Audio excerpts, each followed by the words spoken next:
Muhammad. Bapak dan Ibu sekalian, jamaah haji Indonesia. Kalau udah Indonesia, insya Allah berangkat ini Pak. Sudah pelunasan kan? Alhamdulillah, senang mendengarnya Bapak Ibu. Karena saya selalu ditelepon sama Bapak Kasih PHU Kota Bandar Lampung. Pak Wisnu, jamaah yang belum bayar ada nggak pelunasan? Saya bilang nggak ada Pak Haji, semuanya lengkap. Tapi sebelum kita mulai, mari kita buka dengan lafaz basmalah. Bismillahirrahmanirrahim. Mari kita sama-sama lafazkan talbiyah.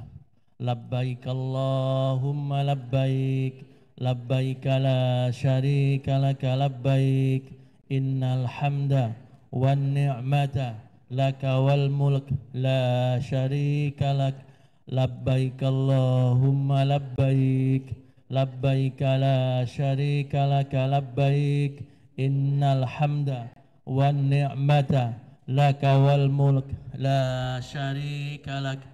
Sudah hafal Bapak Ibu ya? Nah, kalau belum hafal ya harus dihafal. Kalau masih slip-slip ya lihat buku besar, lihat buku doa. Kemarin ada yang belum dapat buku doa, Ibu Bapak, bisa nanti menghubungi kami untuk mendapatkan buku doa. Karena mungkin kemarin waktu praktek datangnya agak telat, maka tidak kebagian buku doa. Insya Allah stoknya masih banyak.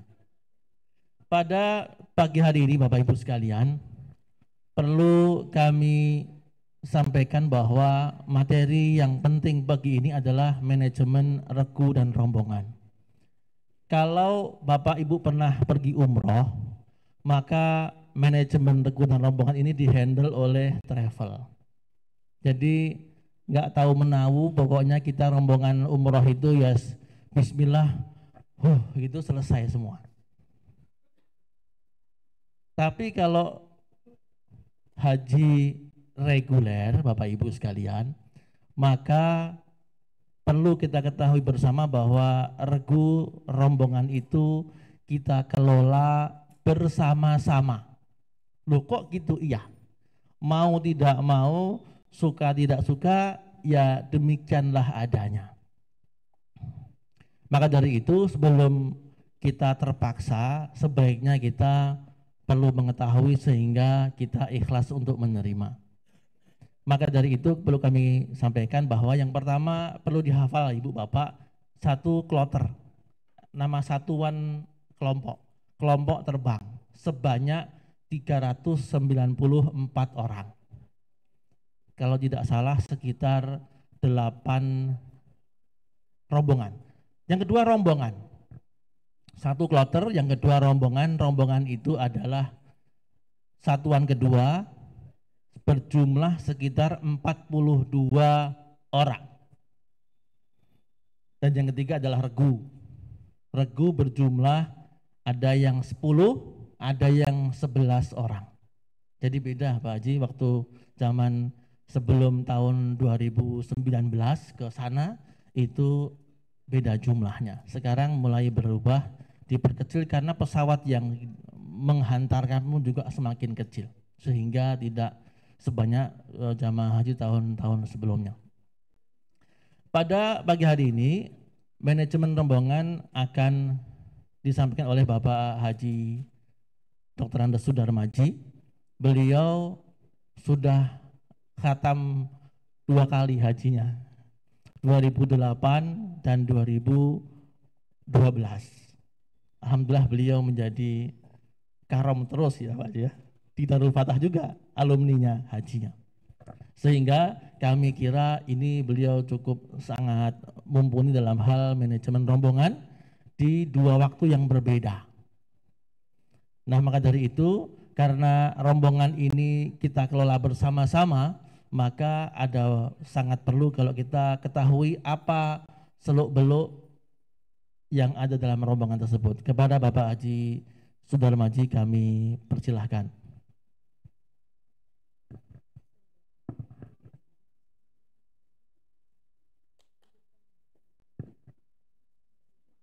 Bismillahirrahmanirrahim. Assalamualaikum warahmatullahi wabarakatuh. Terima kasih Ustadz Langgeng. Ustadz lah, Ustadz Wisnu sampai keliru. Ya, alhamdulillahirabbil alamin, asyhadu alla ilaha illallah wahdahu la syarikalah wa asyhadu anna Muhammadan abduhu wa rasuluh. Allahumma shalli ala Muhammad wa ala ali Muhammad, amma ba'du. Jamaah ini kalau dibilang calon haji masih pantas, jamaah haji karena belum sampai. Tapi barangkali Bapak dan Ibu sudah ada yang pernah berhaji juga barangkali. Ada yang sudah pernah berangkat? Kalau umroh mungkin banyak ya. Baik, kita sebetulnya di sini saya diminta Ustadz Wisnu untuk menyampaikan materi rombongan, kebutuhan rombongan dan regu. Itu lebih pada fokus membagi pengalaman. Alhamdulillahirrahmanirrahim, kita bisa berkumpul di sini dalam rangka memang suatu hajat besar. Dikatakan hajat besar karena tidak semua kaum muslimin bisa berangkat. Yang mampu kaya belum tentu bisa berangkat. Bahkan orang miskin bisa berangkat karena rezeki dari Allah. Dan tadi dikatakan Ustadz Wisnu, alhamdulillah saya diberi Allah kesempatan 2008, 2012 berangkat haji, 2014 berangkat umroh, 2016 berangkat umroh, dan umroh saya tidak mengeluarkan biaya tapi dari rezeki dari Allah. Jadi 2008, 2012, 2008, 2012 pun berangkat haji disubsidi oleh pemerintah. Nah, mungkin juga jamaah di sini Bapak Ibu mungkin ada juga yang seperti itu.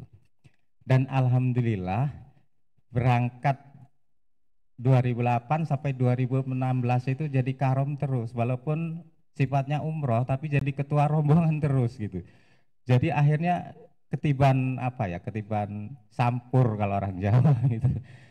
Nah, jadi di sini Bapak dan Ibu, isinya kita hanya berbagi bagaimana sih sebetulnya rombongan, bagaimana sih sebetulnya regu. Yang harus kita cermati adalah bahwa regu dan rombongan itu bukan petugas haji.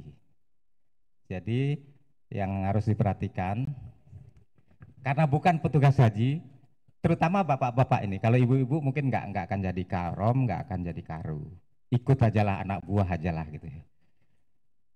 Nah, untuk karu dan karom, tapi sebetulnya bukan karu dan karom. Jamaah haji itu kunci utama sabar, sabar, dan sabar. Dan jangan sekali-kali kita sebagai jamaah haji mengatakan sabar ada batasnya. Ah, ini kadang orang bilang sabar kan ada batasnya. Tidak ada. Jadi jangan sampai mengatakan sabar ada batasnya. Sudah nggak sabar. Contoh nggak sabar, tidur di ruangan AC beberapa orang, yang satu suka AC, yang satu tidak suka AC, kan berantem. Nggak bisa tidur karena ada AC. Yang satunya kalau dia nggak pakai AC nggak bisa tidur juga. Akhirnya bawa kasurnya keluar. Nah, jadi jangan sampai, harus sabar. Jadi di sini itu contoh kecil. Nanti naik lift juga harus sabar, rebutan liftnya, rebutan. Kalau dapat di lantai atas kan pasti pakai lift. Jadi kuncinya adalah sabar. Karena itu memang itu sudah suratan dari Allah bahwa kita harus sabar, dan sabar dan sholat itu kuncinya gitu. Jadi sebagaimana di Al-Baqarah ayat 45 kan gitu, bahwa jadikanlah sabar dan sholat sebagai penolongmu. Nah, jadi kita nggak boleh berkata, jangan sekali-kali sabar itu ada batasnya bos katanya. Waduh, jangan sampai itu, terutama karu dan karom. Ini berikan waktu, alhamdulillah pelunasan sudah ya, lapor maksimal, maksimalnya memang sudah juga, sudah karena sudah tadi dikatakan Ustadz Wisnu sudah beres semua. Nah, daftar regu rombongan sudah juga ya, kita semua Bapak dan Ibu sudah ada rombongannya, sudah ada regunya, alhamdulillah sudah. Nah, di sini mungkin ya, kalau nggak ada perbedaan, Idul Fitrinya 22 April. Kalau tidak ada perbedaan. Tapi perbedaan itu tidak berpengaruh pada calon jemaah haji, karena berangkatnya bergantung dari Depak. Vaksin meningitis dan yang lain-lain, Bapak Ibu sudah? Ada yang belum? Meningitis? Nanti kalau nggak meningitis ditolak di sana. Jangan sampai nggak ada surat, kartu kuningnya, kartu kuning meningitis itu perlu, nanti ditolak. Dan itu saklek Bapak Ibu, vaksin meningitis itu saklek. Pemerintah Arab Saudi mengembalikan, nggak ada ampun. Ada pernah rombongan dari Afrika, satu rombongan ditolak semua karena tidak bawa surat meningitis. Mereka tidak peduli, pokoknya pulang katanya, udah pulang. Kemudian dari ada juga yang Bapak Ibu mungkin ada vaksin flu dan lain-lain gitu. Tapi biasanya vaksin flu itu tidak berpengaruh di sana. Cuma tiang listrik sama onta yang nggak kena flu. Semua jamaah haji itu kena flu. Bagaimana tidak? Dalam satu ruangan, satu kamar ada yang flu. Ruangan ber-AC, berputar di situ saja nular. Nanti yang satu sembuh, yang ketularan nularin lagi terus begitu sampai pulang. Nah kalau dulu kami itu diberi obat oleh Depak, Kemenak, itu ada obat. Sampai sekarang saya masih mengingat, dan obatnya manjur, murah tapi manjur. Mungkin Bapak Ibu nggak apa-apa, beli sajalah. Apa rombongan atau individu beli saja. Namanya yang pertama untuk batuknya Alpara. Alpara. Untuk batuk ya. Pasangannya Alpara untuk batuk ini. Yang kedua Dextamin. Dextamin. Atau Dextim boleh, Dextamin atau Dextim boleh. Itu untuk alergi gatalnya. Gatal tenggorokan. Yang ketiga antibiotiknya namanya ciprofloxacin. Ciprofloxacin. Kalau datang ke apotik itu ngomong itu cukup. Ya. Ciprofloxacin. Itu kalau Bapak Ibu jamaah terserang batuk. Kalau terserang flu lain lagi. Kalau terserang flu yang Alpara tadi diganti dengan no drop, kayak penambal bocor aja namanya, no drop. Nah, no drop. Jadi pasangannya kalau flu, no drop, Dextamin, dan Cipro. Kalau flu, Pak, saya batuk pilek, berarti yang no dropnya dipakai, yang Alparanya dipakai. Itu sehari maksimal 3 kali, pagi, siang, malam, maksimal. Kalau ringan ya cukup sekali sehari. Itu obat dari Kemenak resmi kami dulu jamaah 2008 2012 dikasih. Tapi ke sini saya tanya teman-teman yang pulang haji, dikasih obat enggak dari Depak? Enggak. Loh, kok aneh? Padahal dulu yang 2012-nya itu obat itu manjur sekali. Orang yang kena batuk pilek diberi itu cocok dan hampir semua jamaah dari Indonesia aman. Artinya yang tadi saya katakan hanya onta sama tiang listrik itu nggak berlaku untuk orang kita gitu. Nah itu obat, boleh murah harganya. Bapak Ibu beli ke apotek murah. Kloter sudah tadi disampaikan Ustadz Wisnu, kemudian nanti maktab juga akan dibagi di sana. Kemudian ini wukuf diperkirakan 28 Juni. Nanti ada jamaah awal dan jamaah terakhir. Kemudian kita lihat sekarang apa saja sih kebutuhan yang secara bersama-sama berangkat dari berangkat sampai di Tanah Suci, apa saja yang perlu bersama, yang perlu mandiri, bagaimana jika ada yang sakit, bagaimana jika ada perbedaan sikap, ini kita bicarakan. Ini peta saja ya, peta haji di Tanah Suci. Kalau yang seperti ini adalah ketika Bapak Ibu masih manasik dibagi ya.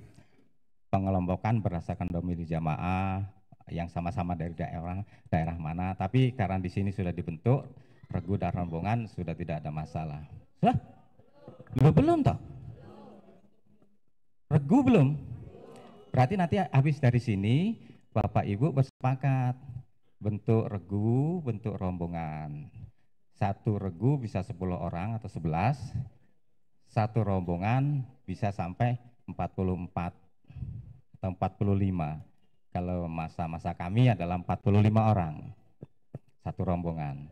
Nah nanti dibentuk, jadi mulai hari ini nanti setelah selesai, siapa-siapa yang mau masuk rombongan saya ini Ustadz Wisnu lapor ke Ustadz Wisnu, rombongan saya ini, kelompoknya ini, regunya ini begitu. Jadi segera kita bentuk.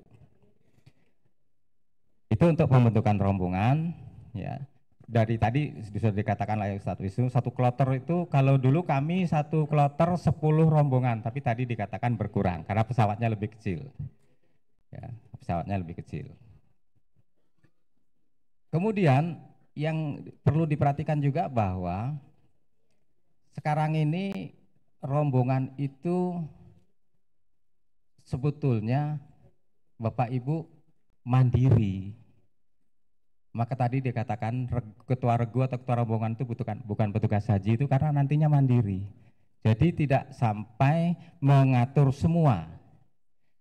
Mengatur semua itu nanti kesulitan juga karena ketua rombongan atau ketua regu juga kan jamaah haji mau beribadah juga. Sama-sama mau ibadah. Jadi jangan sampai menyerahkan sepenuhnya pada ketua regu atau ketua rombongan. Ya, ini sampai pada kloter ya.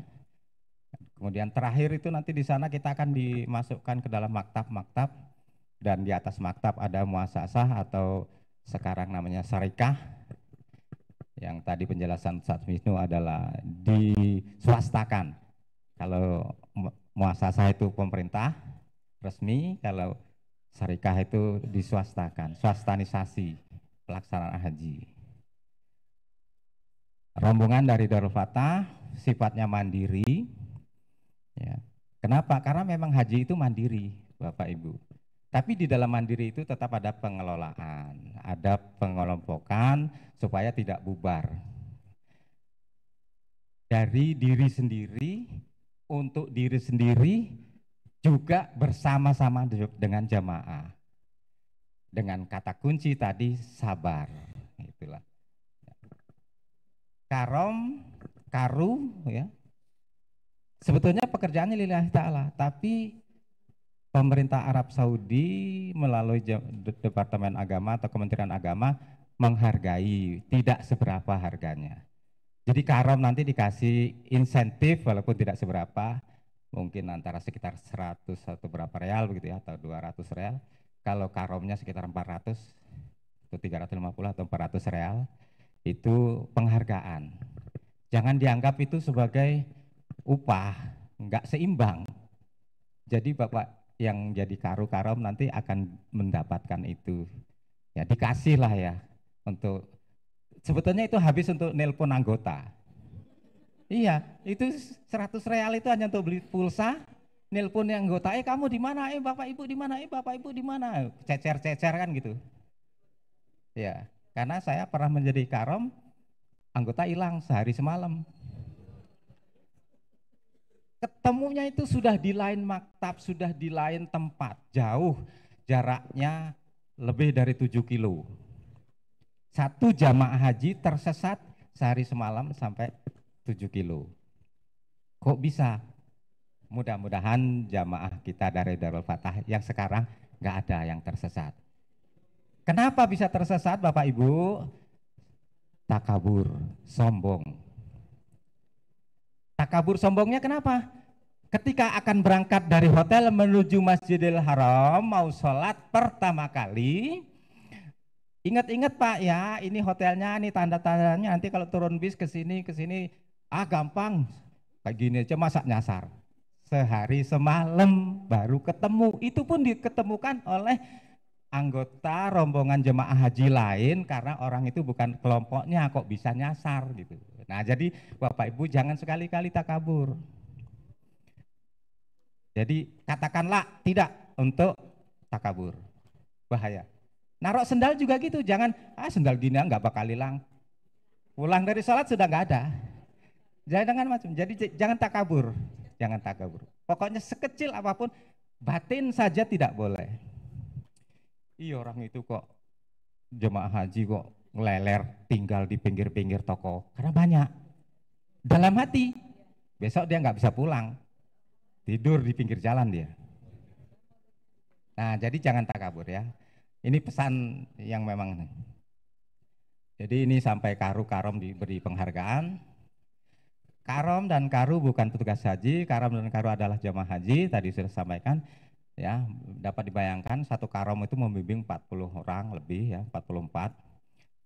Bagaimana kalau ada yang sakit? Nah ini Bapak Ibu kalau ada yang sakit, khusus untuk yang wanita, ahwat, ibu-ibu, jangan sakit tinggal di hotel sendirian. Harus ada kawan. Karena memang kalau di sana rawan, jahiliyahnya masih. Ya, jahiliyahnya masih. Jadi jangan menganggap enteng, ibu sendirian aja ya, kami mau ke masjid, mau sholat. Jangan. Kalau bapak-bapak nggak masalah, bapak-bapak diambil orang gadis Arab, tambah syukur dia malah nggak pulang. Kalau ibu-ibunya ini gitu. Ya, jadi sakit wanita ada kawannya. Ya, ada kawannya. Kalau tidak ada kawan, minimal petugas haji, perawatnya menemani gitu. Ini penting sekali.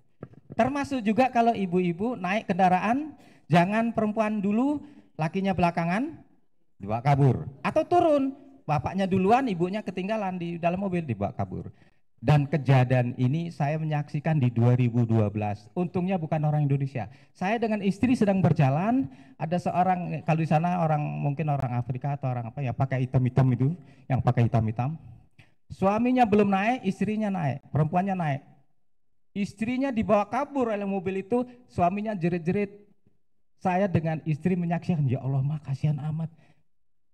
Dan itu pengalaman 2012. Makanya jangan sampai ibunya naik duluan, kabur. Tapi tidak semua penjahat, tidak semua jahiliyah. Mungkin kebetulan waktu saya melihat itu adalah yang jahiliyah. Ya nggak ketemu di mana, itu sudah dibawa kabur, dibawa lari. Itu ya, jadi hati-hati. Ini terkait dengan sakit atau naik mobil. Ya.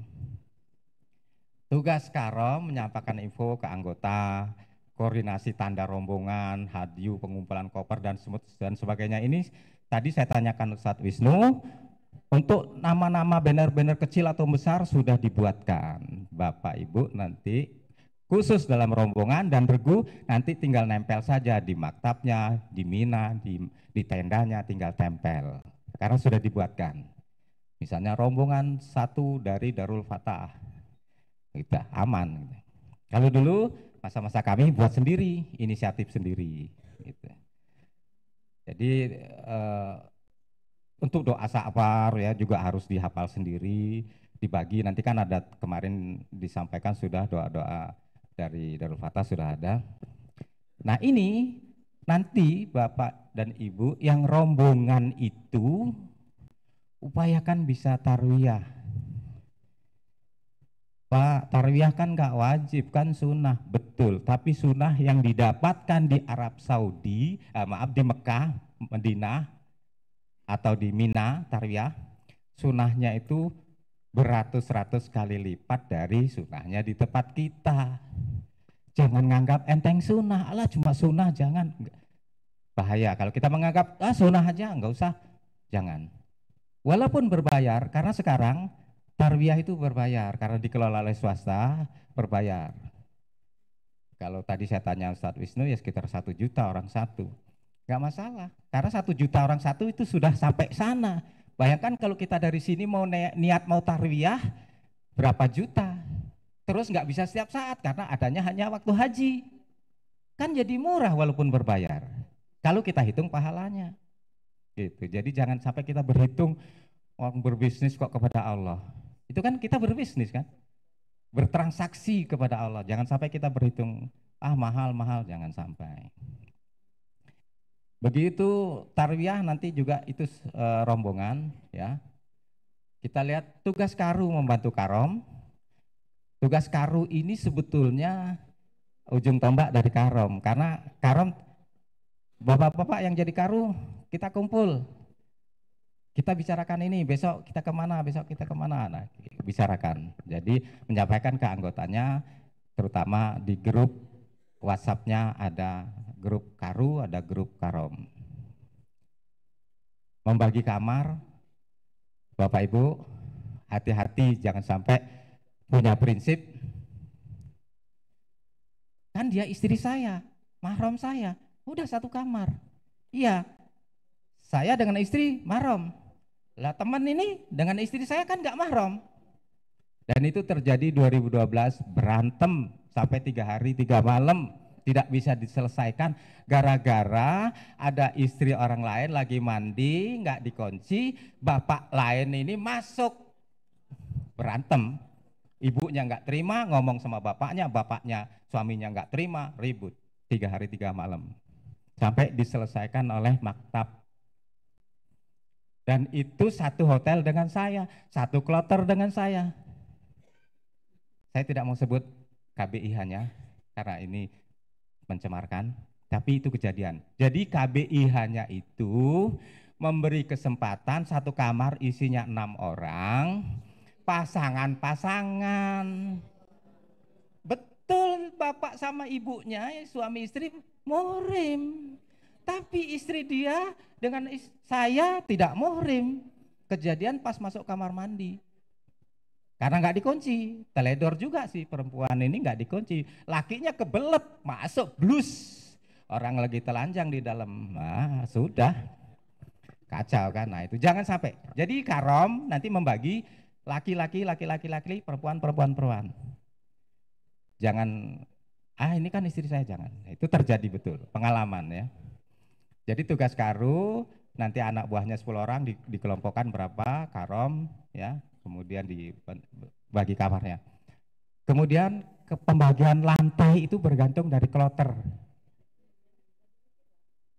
Saya yang 2012, mohon maaf, termasuk yang paling dizolimi dari satu kloter. Karena kami satu kloter itu 10 rombongan, 9 rombongan dari satu KBIH, satu rombongan 10 saya yang dari Darul Fatah bersama teman-teman.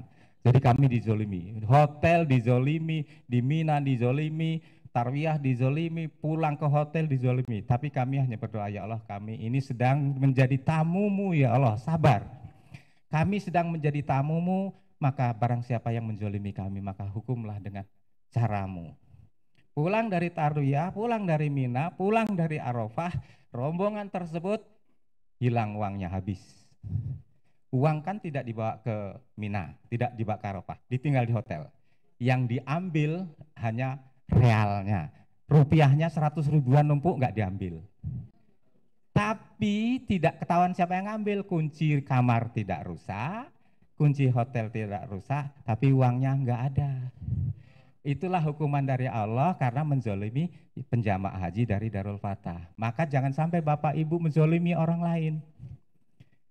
Itu sampai mereka rombongan yang saya katakan tadi dari 9 kloter itu sampai merengek-rengek kepada kami, yang kami dizolimi itu merengek-rengek, tolong sih bantu kami, uang kami habis.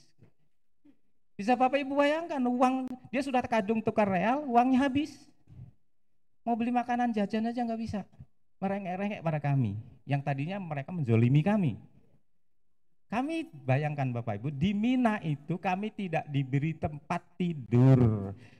Rombongan kami itu seperti ikan asin, jajar, sempit-sempitan.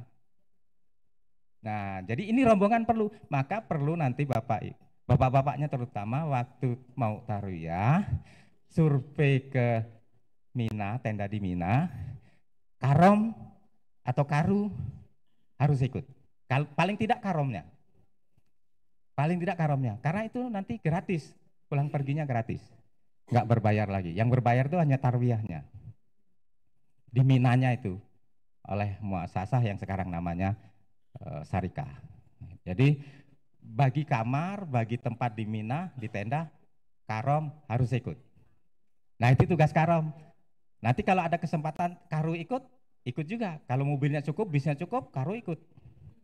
Jadi bapak yang menjadi karu dan yang menjadi karom betul-betul mencari tempat, dan di situ nanti ditulis yang sudah dibuat Ustadz Wisnu, bannernya tertulis rombongan haji kloter sekian, rombongan sekian dari Darul Fatah.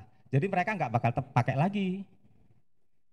Mereka nggak bakal pakai karena udah ada tulisannya. Nah dulu kejadian 2012 itu kami sudah buat begitu, diambil oleh mereka, dibuang.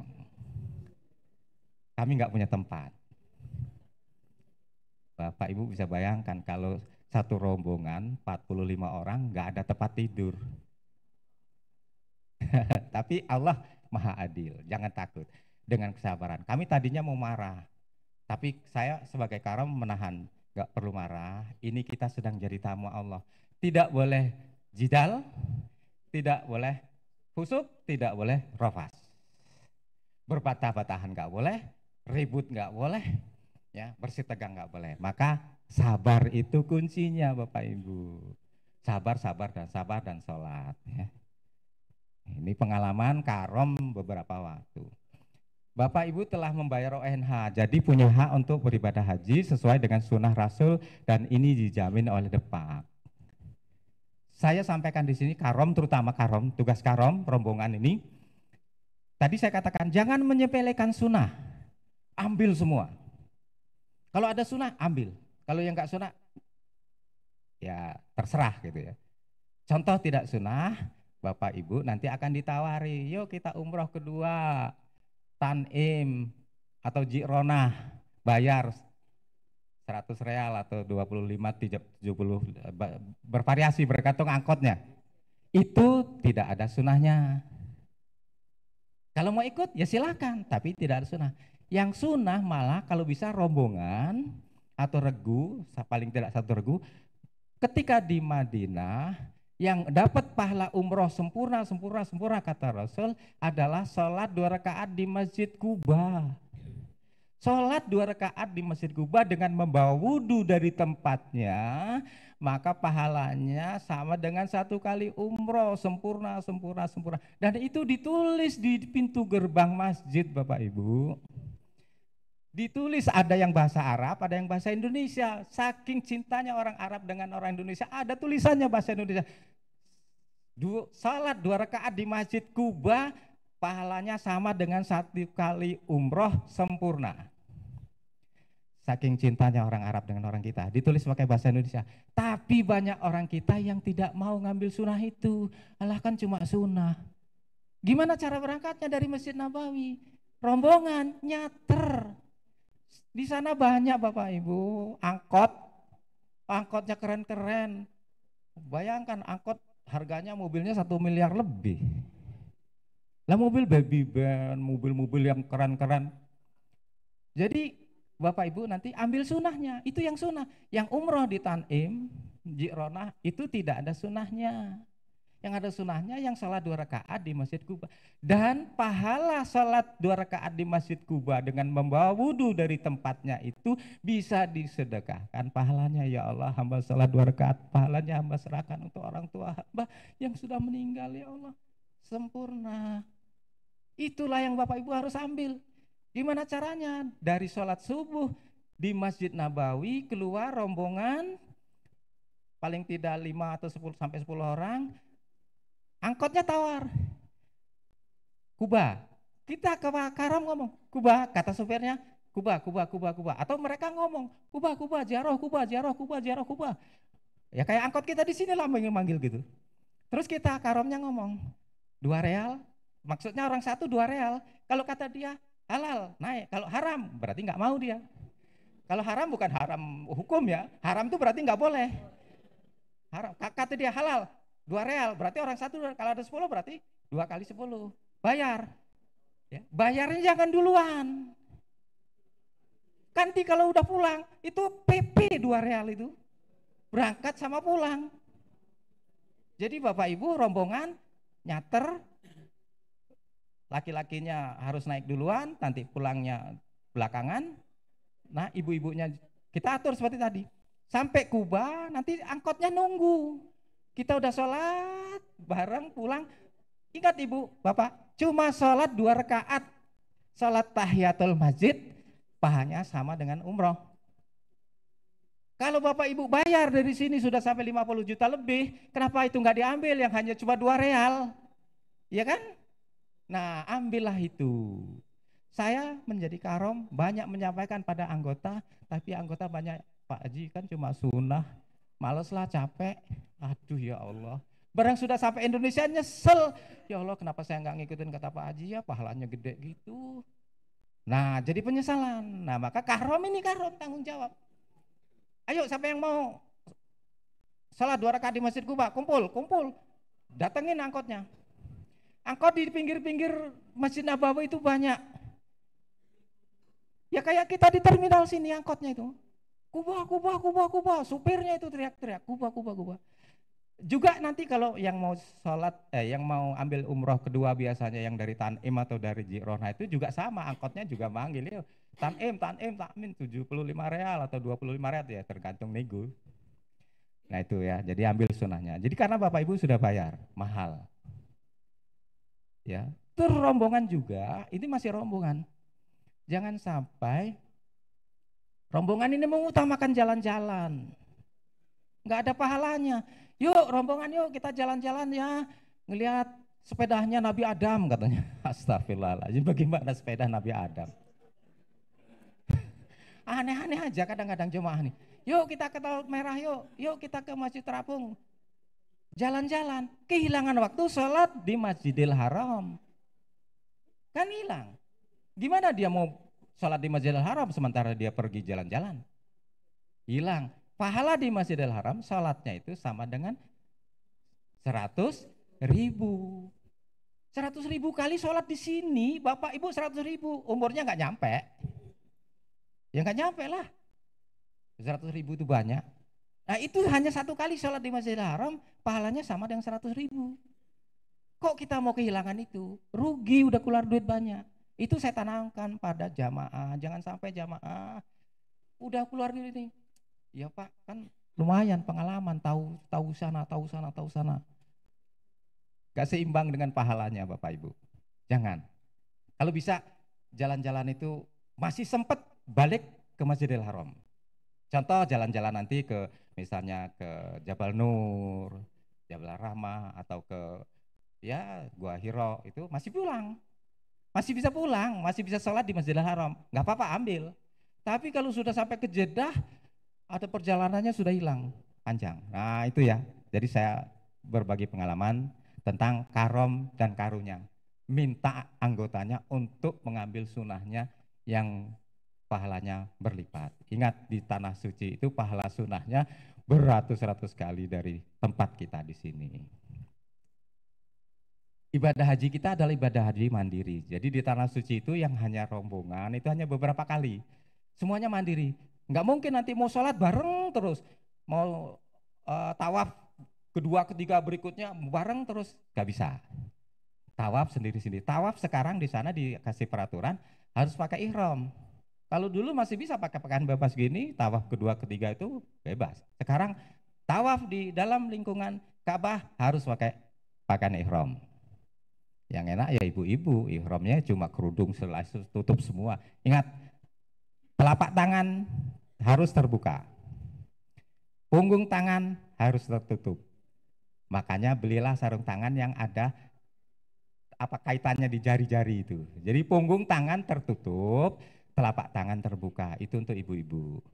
Karena telapak tangannya tidak aurat, tapi punggung tangannya jadi aurat. Banyak yang teledor, ibu-ibu terutama ketika mau sholat, udah sampai lengan, punggung tangan terbuka. Gak boleh. Tapi kadang-kadang ibu-ibu kan teledor gitu ya. Ya, menganggap enteng, padahal aurat ya. Nah, jadi kalau nanti tawaf kedua ketiga itu sudah mandiri. Tawaf pertama bagaimana? Nah ini dia, begitu datang Bapak Ibu, rombongan datang ke hotel, kalau Bapak Ibu langsung kloter jadi yang sudah rombongan untuk untuk terakhir ya. Jadi biasanya kloter-kloter belakangan itu langsung ke Mekah, langsung ke Masjidil Haram. Ya. Tapi kalau yang kloter-kloter awal biasanya Madinah dulu. Kalau yang ke Mekah enak. Ya. Datang ke hotel langsung umroh. Siap-siap langsung umroh. Kenapa? Karena sudah niat dari Yalamlam di atas pesawat. Ya, sudah di atas pesawatnya sudah niat. Sudah labaikallah umrohtan ya. Labaikallah umrohtan, sudah niat umroh. Jangan sampai Jeddah di terminal Jeddah baru mau niat, baru mau pakai ihram.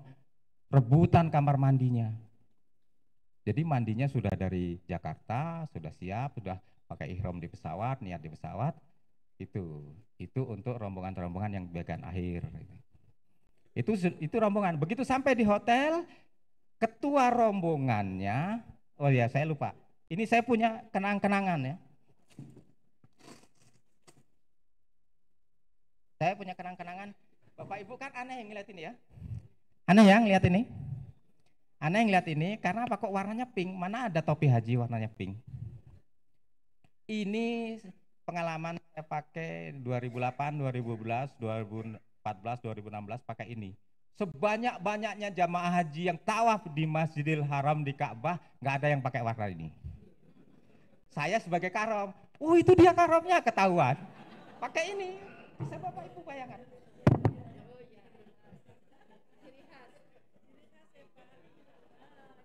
Kata anak buah saya, itu Pak Karom, ketahuan dari sini. Kalau karomnya semua, ini cuma beli topi putih warna ini, saya beli pilok warna pink, tak semprot. Terus saya ngomong dengan istri, Mas, supaya nggak kececer kamu lihat papa warna ini, punya kamu juga topi putih warna putih yang lebar itu untuk perempuan, saya cat pink juga, jadi ketahuan itu istri saya, nggak ketuker. Itu ya. Lah tapi kalau semua ibu-ibunya, bapak-bapaknya pakai ini semua, ya ketahuan rombongan jamaah Darul Fatah, nggak ketukar dengan rombongan lain. Itu. Jadi ini unik. 2008, 2012, 2014, 2016 saya pakai terus. Jadi kenangan betul. Ya ini. Tapi tadinya putih begini. Nah, jadi ini Bapak Karom terutama, Karom bisa beli murah ini, beli cat pilok semprot. Nggak luntur, dipakai nggak bleber-bleber. Tapi kalau pewarna bisa saja luntur. Itu ya. Jadi ini masuk Masjidil Haram, rombongan pertama kali tawaf pertama, umroh pertama, rombongan karomnya sudah pakai ini.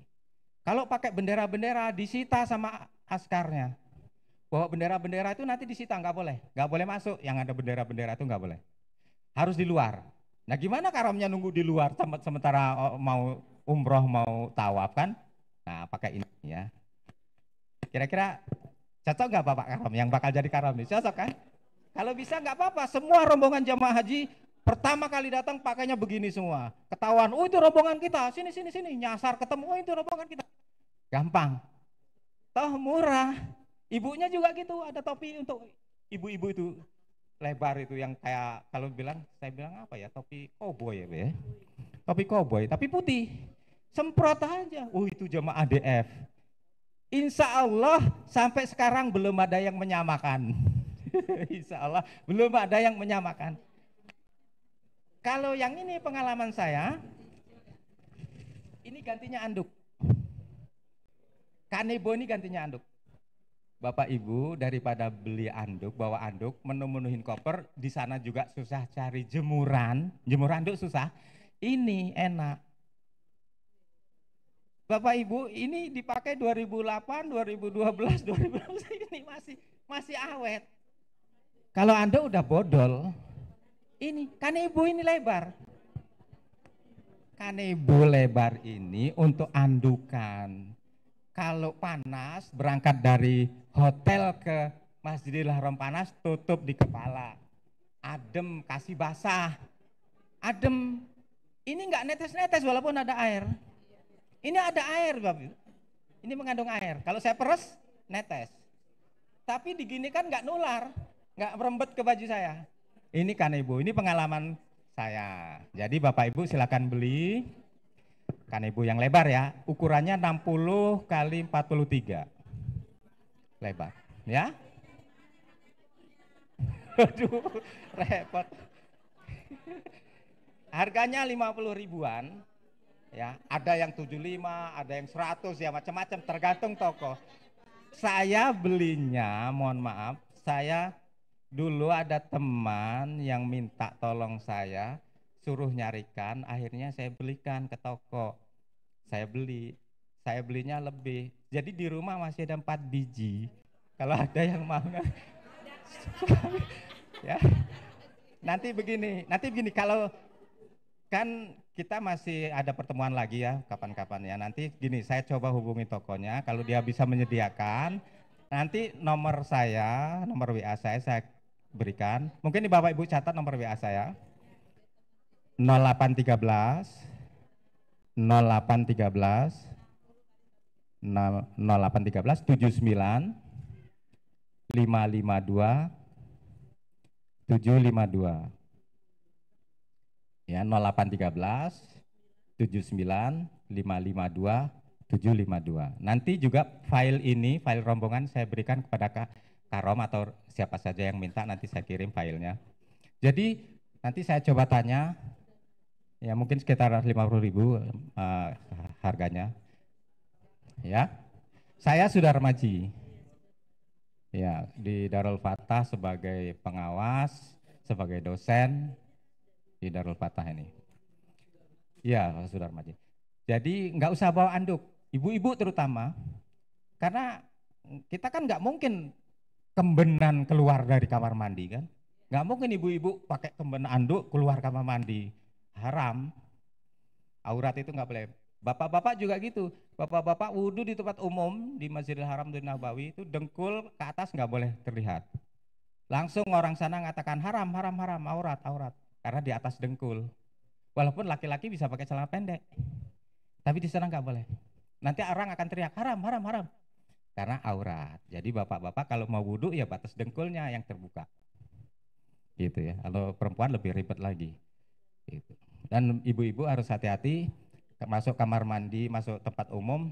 Kadang-kadang ada laki-laki yang nyamar, dia pakai cadar, kelihatan matanya doang, padahal laki-laki. Hati-hati. Itu pernah tertangkap. Jadi di Mekah saya dengan istri masuk, di dalam ribut. Ternyata ada laki-laki yang pakai cadar, ngintip ibu-ibunya yang mandi, yang wudhu, yang segala macam. Ya, hati-hati ya. Ya, itu kebutuhan. Jadi tadi saya katakan hindari berkata kasar, menghina, bertengkar dan seterusnya. Jangan berprasangka buruk pada Allah ya. Selalu berprasangka baik. Pokoknya apapun berbaik sangka. Jangan sekali-kali menghina makanan. Ya, Bapak Ibu jangan menghina. Oh nggak enak ini, nggak cocok saya. Sampai pulang nggak makan. Hati-hati. Bayangkan kalau sampai pulang nggak makan. Cuma minum aja gitu. Rombongan sengaja atau tidak sengaja jangan sampai membawa jam-jam berlebihan. Kalau masa-masa dulu, mohon maaf ya, cerita masa saya sampai 2016 itu berangkat dengan istri, itu saya ngalahi satu koper. Pakaian saya semua saya taruh di tempat istri, satu koper saya isi jam-jam semua. Kalau hilang, hilang aja satu koper. Kosong, karena anggap saya hilang koper kosong. Tapi itu masa-masa kami, sekarang nggak bisa lagi. Dulu gimana kok Pak Darmaji bisa bawa jam-jam satu koper pakai botol-botol aqua. Jadi di sana itu ada botol mineral, botol minuman. Dulu dikasih minuman tuh gratis. Botolnya saya kumpulkan. Pulang dari masjid ngisi jam-jam, pulang bawa, pulang bawa. Akhirnya sampai pulang jemaah haji tuntas satu koper penuh. Saya berspekulasi. Alah masa bodoh lah. Yang penting nanti kalau disita ya hilang satu koper gitu. Toh kopernya bukan koper saya dari Depak kan gitu. Itu yang terjadi, tapi waktu itu masih muda, masih tidak seketat sekarang. Kalau sekarang ketat, maka kalaupun paling mau bawa jamnya ya sebotol, 2 botol di koper gak apa-apa. Nah, untuk mengikat koper, Bapak Ibu, terutama Karom harus beritakan anak buahnya, belilah tali karet yang dijual di tukang tambal ban. Tali karet bekas ban dalam sepeda motor, beli tali karet itu untuk mengikat koper, karena koper itu Bapak Ibu yang dari Depak itu hanya jaring itu oleh tukang porter ya, tukang ngangkutin barang itu dilempar-lempar. Kalau jangan sampai ada barang pecah belah di situ, karena biasanya pasti pecahnya, karena dari atas mobil bukan diturunin pelan-pelan, dilempar prok gitu. Nah jadi akhirnya supaya aman, ikatlah pakai tali karet ban itu. Belilah karet ban itu 6 misalnya. Jadi keliling 1, 2, 3, 4 itu minimal 4. Tali karet belinya di tukang tambal ban. Itu banyak tukang tambal ban. Harganya murah, cuma 500 sampai 1000 perak satu. Aman barang kita. Koper ibu, bapak aman.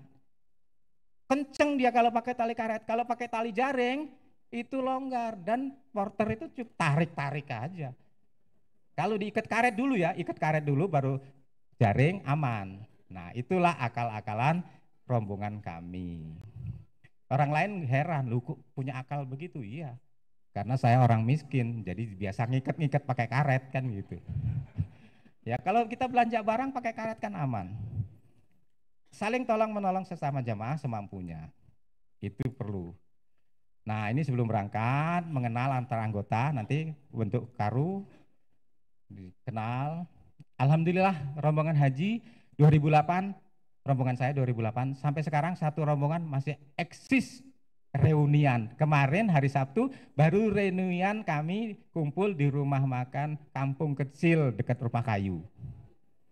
Baru kemarin hari Sabtu. Kami rombongan 2008 masih eksis untuk reuni. Bapak Ibu nanti sama anggota reunian lah sebagai pengingat, pernah di sana, begini dulu. Bahkan ada jamaah haji yang meninggal di hotel. Bapak, ibu, anak mantu berangkat semua 4 orang. Bapaknya meninggal di Mekah. Itu kemarin cerita lagi, iya saya ingat waktu Buyah meninggal begini Pak Darmaji bantuin begini. Tapi kami tidak bisa menunggui karena pada saat sholat subuh kami ke masjid, beliau meninggal pada saat kami sholat. Ada yang nunggu di situ, ibu-ibu yang sedang haid yang bisa menunggui. Jadi malah orang lain yang nunggui, tapi rombongan kami juga. Nah kemarin cerita, itulah reunian jemaah haji. Enaknya di situ. Ya. Kemudian tanda-tanda rombongan sudah dibuatkan, kebutuhan rombongan itu ya. Jadi untuk yang sifatnya pribadi itu aturlah seperti obat. Termasuk kalau Bapak suka ngopi, ya bawa kopi dari sini. Jangan beli kopi di sana. Oh, di sana banyak kopinya, asam. Saya itu pengopi berat, kehabisan. Bayangkan Bapak Ibu, saya punya inisiatif sebagai karom bawa kopi 5 kilo. Untuk rombongan saya bawa kopi 5 kilo. Semuanya mengandalkan kopi 5 kilo itu 1 bulan habis. Kekurangan belilah di supermarket di sana. Kopinya asam, bunyinya kopi Indonesia. From Indonesia, made in Indonesia. Begitu diminum asam, nggak tahu kopi dari mana. Asam. Jadi kalau yang pengopi berat bawa. Yang perokok berat juga bawa, tapi sedikit saja di dalam koper. Jangan banyak-banyak, nanti dikira jualan. Karena banyak-banyak bapak-bapak yang ngerokok disita. Koper disuruh buka, diambil rokoknya. Jadi kalau cuma ya sepak diecer-ecer, satu slop diecer-ecer masih aman. Tapi kalau pakai slopnya langsung di situ, ketahuan di X-ray, disita. Dan itu akan jadi kendala Bapak Ibu. Bapak nggak berangkat, satu rombongan nggak berangkat semua. Gara-gara satu orang bawa rokok di koper, hilang. Akhirnya rokoknya hilang, rombongan tertunda. Nah, jadi jangan sampai berlebihan, cukupnya saja. Ya gitu. Karena di sana juga banyak jual rokok. Ya di sana banyak. Kalau rokok banyak, kalau rokok sama rasanya. Kalau rokok sama rasanya, sama-sama nggak enak kalau menurut saya. Iya, nggak, sama-sama nggak enak, sama-sama nggak enak. Tapi kalau kopi enak di sini, yakin saya kalau kopi enak di sini. Ya apalagi kopi yang petik merah ya. Gitu. Nah kebutuhan rombongan yang harus diingat, kebutuhan rombongan, ada uang yang untuk berangkat, ada uang yang untuk di sana, untuk rombongan. Jadi nanti ada uang rupiah untuk belanja-belanja di sini, ada uang real untuk belanja di sana. Kebutuhan rombongan dipastikan itu. Terutama karom ketika berangkat dari Jeddah menuju Mekah atau Jeddah menuju Madinah, siapkan uang baksis namanya, uang tip untuk supir. Tip untuk supir atau baksis istilah, baksis. Anggap saja kalau satu rombongan ada 40 orang berarti 40 real. Tapi jangan dihitung, bolehlah 30 kalau ada yang nggak nyumbang ya 30 real. Tapi jangan dihitung, digepok aja, digegem aja, digenggam pada saat mau berangkat dari Jeddah menuju Madinah atau Mekah, genggaman uang tadi serahkan. Kalau perlu agak kucel gitu ya, serahkan supirnya. Dia akan lancar sampai Madinah. Tapi kalau itu tidak dilakukan, mobilnya ngadat-ngadat. Dan ini kejadian, saya belum pengalaman, 2008 belum pengalaman. Mobil jalan nanjak, nggak dikasih baksis, ditinggal sama supirnya. Mobil itu nanjak, direm tangan, ditinggal, dia pergi entah kemana. Akhirnya kami satu rombongan, satu bis itu cari mobil lain. Gara-gara nggak dikasih baksis duluan. Kami sudah ingat, nantilah belakangan. Tapi pengalaman menunjukkan bahwa harus duluan. Kalau duluan baksis itu, dia ngakak-ngakak, bahkan lepas tangan. Bahkan saya pernah ketika dari Jabal Magnet, jalan-jalan ke Jabal Magnet, sopirnya berdiri, tinggalin sopir itu, kemudinya ditinggalin, nyuruh saya, Haji, suruh gantikan saya nyupir. Karena dia saking senangnya dapat baksis tadi. Semua jamaah haji, rombongan, teriak-teriak, jangan Pak Haji, nanti numpur, katanya. Habis jalan kecepatan 100 lebih lo ditinggal. Ya itulah. Jadi Bapak Ibu, baksis ini jangan dianggap remeh. Kalaupun sepi misalnya, bis itu agak kosong, kasih walaupun cuma 5 real, tapi serealan digegem aja, jangan dihitung satu-satu. Jangan dihitung 1 real, 2 real, 3, jangan, genggam aja kasih. Baksis, kata, udah ketawa ngakak-ngakak dia. Atau supirnya sebelum kita kasih baksis, dia kasih kode, begini, pakai tangan.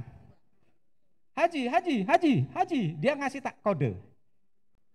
Tutup mulut, entah apa, nggak tahu, pokoknya ngasih kode begini. Kasih baksis, ketawa-tawa dia, udah, lancar jalannya. Nah, itu mulai dari Jeddah sampai Bapak Ibu jalan-jalan kapan saja di sana, kalau naik bisnya gratisan, kasih baksis. Karena kalau hotelnya agak jauh kan gratisan mobilnya, bisnya. Misalnya jarak 1 kilo, 2 kilo gratisan. Tapi kasih baksis gitu. Nggak apa-apa lah sereal, sedekah kan gitu. Kita niatnya sedekah, jadi dapat pahala.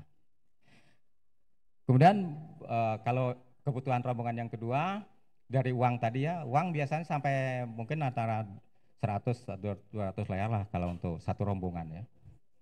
Kemudian jangan lupa beli tali jemuran. Di sana setiap jamaah haji, setiap musim haji, itu jemuran kosong. Walaupun tadinya tahun-tahun lalu jamaah haji itu banyak yang buat jemuran, tapi setelah jamaah haji datang baru kosong. Kita buat lagi, kita pasang paku lagi, kita pasang, jangan di kamar. Nggak boleh. Di kamar itu paling kita nyangkut-nyangkutin sembarangan aja ya, namanya di samping dipan lah, di bawah AC pokoknya gitu. Tapi nggak boleh maku-maku. Gitu. Jangan bawa rice cooker, pemanas air. Kalau mau itu beli di sana. Di sana lebih sesuai karena di sana listriknya lostrum. Di sana listriknya lostrum. Alat kita di sini kalah, pasti lonyot, pasti kebakar. Di sana tegangannya tinggi-tinggi dan los. Di sana kalau orang di sana pakai listrik itu jarak 0,5 meter 1. Neonnya yang panjang, yang neonnya 1 meter itu. Lampu neon panjangnya 1 meter, jaraknya 0,5 meter 1. Itu listrik. Jadi jangan bawa alat listrik ke sana. Bawa aja tali jemuran, paku beton, palu, kalau perlu peta, tapi peta ini insidental aja. Tapi yang jelas tali jemuran sama paku, palu untuk buat jemuran. Itu positif diperlukan. Karena Bapak Ibu nggak mungkin nggak nyuci ya. Bapak Ibu nggak mungkin nggak nyuci, pasti nyuci. Nah yang aman tadi, yang nggak perlu jemur ini, kan Ibu ini aman ini sangat aman. Bahkan Bapak Ibu sholat pun bisa dipakai. Karena dimasukkan kantong nggak basah ini, walaupun mengandung air, gitu ya. Kemudian ini rombongan Darul Fatah, contoh rombongan, tanda rombongan, nanti dibuatkan dari Darul Fatah, tanda rombongan. Yang tidak dibuatkan hanya topi pink warna ini ya, nggak dibuatkan. Kalau yang tas, slayer, sal itu dibuatkan.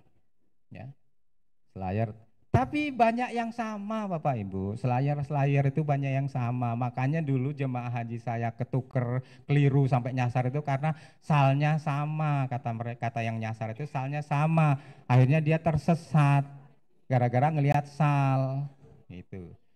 Nah maka tadi, tapi saya nggak tahu ya, kalau saya belum pernah membuat sal atau yang warna pink ini belum pernah, saya hanya pakai topi itu aja. Kalau untuk sal yang warna pink belum pernah saya. Yang ini warna pink tapi bendera ya. Karom, kalau Karom ingin punya bendera, stick pancing yang belum ada rollnya, yang bisa dimasukkan. Ada pancing, gagang pancing yang bisa masukkan. Itu kalau mau bawa bendera Darul Fatah, supaya nggak disita laskar. Karena kalau mau masuk masjid itu kan bisa dimasukkan teleskop namanya. Jadi gagang pancing atau balesan pancing itu teleskopik, itu bisa dilipat kayak antena. Atau kalau tidak ya kecil aja antena nggak apa-apa, antena-antena bekas radio itu bisa kan nanti dikirinya. Atau untuk naruh ini di atas, woi rombongan Darul Fatah gitu kan ketahuan gitu. Ya, itu untuk tanda rombongan. Nah, tanda rombongan sudah diatur, komunikasi per telepon harus ada, paling tidak ini biaya-biayanya ya. Tali, paku untuk regu juga kita buat, lalu hadiah sopir, paksis ya tadi. Kemudian diperkirakan orang ya, per orang itu sekitar 39 sampai 40 real lah, atau paling tidak di sana 50 real.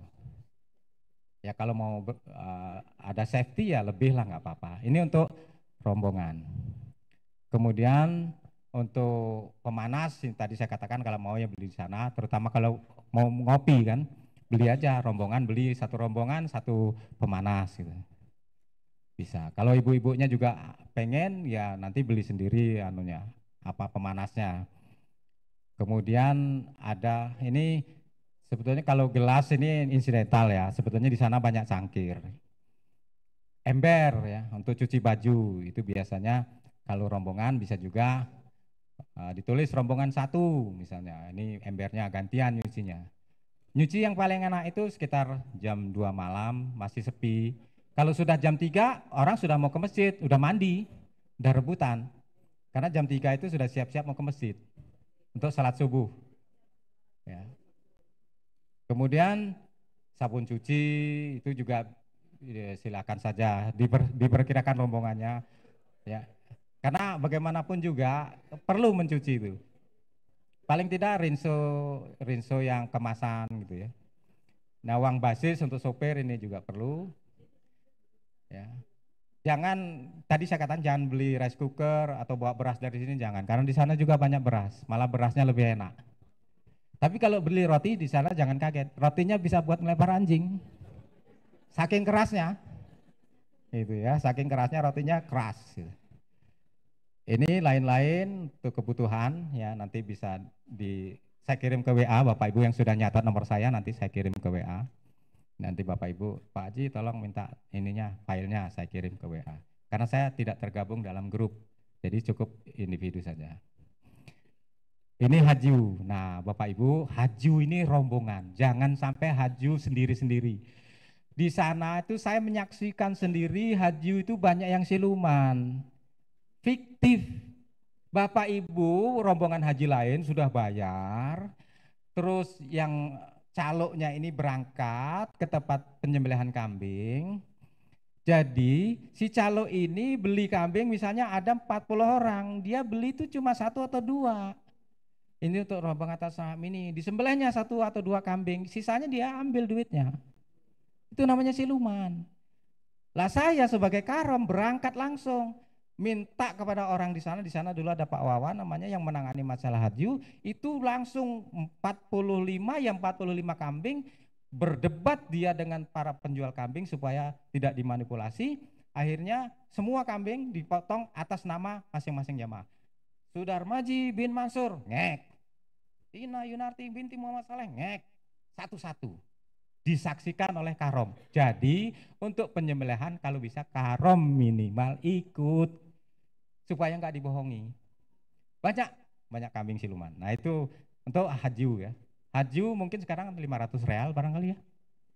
Antara itu mungkin ya, saya enggak, karena kan itu berubah tiap tahun.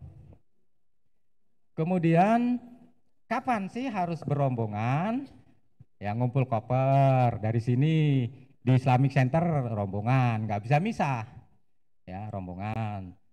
Satu bus menuju bandara itu rombongan, nggak bisa pisah. Kumpul di Jeddah juga rombongan. Jangan sampai tercecer di Jeddahnya. Itu rombongan. Satu rombongan kumpul, jangan misah-misah. Jangan tadi takabur, gampang lah nanti kan dipanggil, jangan. Ya. Di Mekah ya dari Bandara Jeddah menuju Mekah itu satu bis. Jangan lupa baksis tadi, kemudian menuju Masjidil Haram pertama kali. Menuju Masjidil Haram pertama kali rombongan. Kedua kali mungkin masih bisa rombongan supaya nggak tersesat, masih hafal kan? Oh iya, sambil menghafal. Apalagi ibu-ibu, biasanya ibu-ibu ini kan kadang-kadang malu berjalan dengan bapak-bapaknya rombongan kan, mau misah. Kalau bisa sementara rombongan dulu. Untuk pertama kali, kedua kali gitu, masih harus penyesuaian. Kemudian 8 Zulhijjah tarwiyah rombongan juga. 9 Zulhijjah ke Arafah, dari tarwiyah dari Mina menuju Arafah rombongan juga. Sekarang enak karena sudah berbayar, muasasah atau syarikah itu tanggung jawab. Dia standby.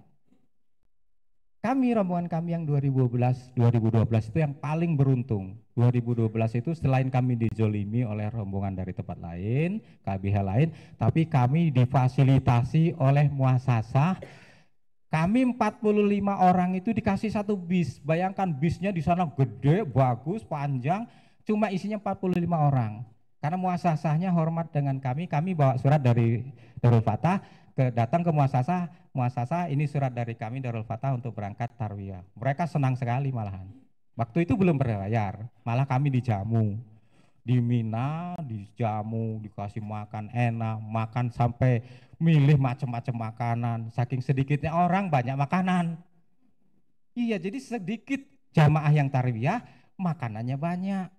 Waduh, kami sampai ya namanya makanan, kadang-kadang kasihan itu ya. Jadi sekarang enak, sudah terjamu. Jadi dari Mina untuk tarwiyah, kemudian ke Arafah tanggal 9.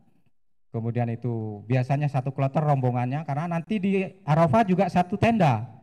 Satu kloter satu tenda, tendanya besar. Mungkin lebih besar dari ini tendanya, besar sekali. Kemudian mulai dari Mekah menuju Madinah, rombongan juga masih ziarah di Madinah. Ingat, ke Madinah itu sifatnya ziarah Rasul. Maka jangan sampai nggak sempat mengucapkan salam kepada Rasul. Paksa satu kali pun nggak apa-apa, yang penting sudah ya Rasul. Assalamualaikum ya Rasulullah. Sudah kita kan ada dari Abu Bakar, Umar, kemudian Rasul kan baris itu, makamnya itu satu tempat. Jangan sampai nggak ziarah. Ya walaupun rebutan, sumpek-sumpek kan namanya jamaah haji banyak. Tetap aja ikut alur aja, jalan pelan-pelan, jalan selangkah. Yang penting nyampe cuma mengucapkan salam. Selesai. Kalau bisa dapat kesempatan sholat di Raudhah, itu rezeki. Karena kalau sekarang sudah diatur, enak pakai aplikasi sholat untuk masuk Raudhah, tunjukkan. Nah itu bisa dipimpin oleh rombongan. Untuk selanjutnya bisa mandiri. Awalnya bisa rombongan ya untuk sholat di Raudhah itu. Alhamdulillah saya sampai menangis di Raudhah itu, dan waktu itu akal-akalan supaya nggak diusir laskar, sujudnya yang lama. Dia nggak berani ganggu orang sujud itu, laskar itu nggak berani. Tapi kalau berdiri bisa diusir. Apalagi berdoa begini nadahkan tangan bisa diusir. Tapi kalau sujud atau sedekap salat begini nggak diusir. Itu akal-akalan supaya lama di Raudhah gitu. Tapi sekarang pakai waktu. Jadi aplikasi pakai waktu. Kemudian menuju bandara untuk pulang juga masih rombongan. Sampai di Wisma Haji juga masih rombongan. Jadi inilah yang tempat-tempat rombongan. Selebihnya mandiri Bapak Ibu. Selebihnya mandiri. Ini suami istri atau anak dengan orang tua sama-sama di perjalanan 2 hari berangkat ya.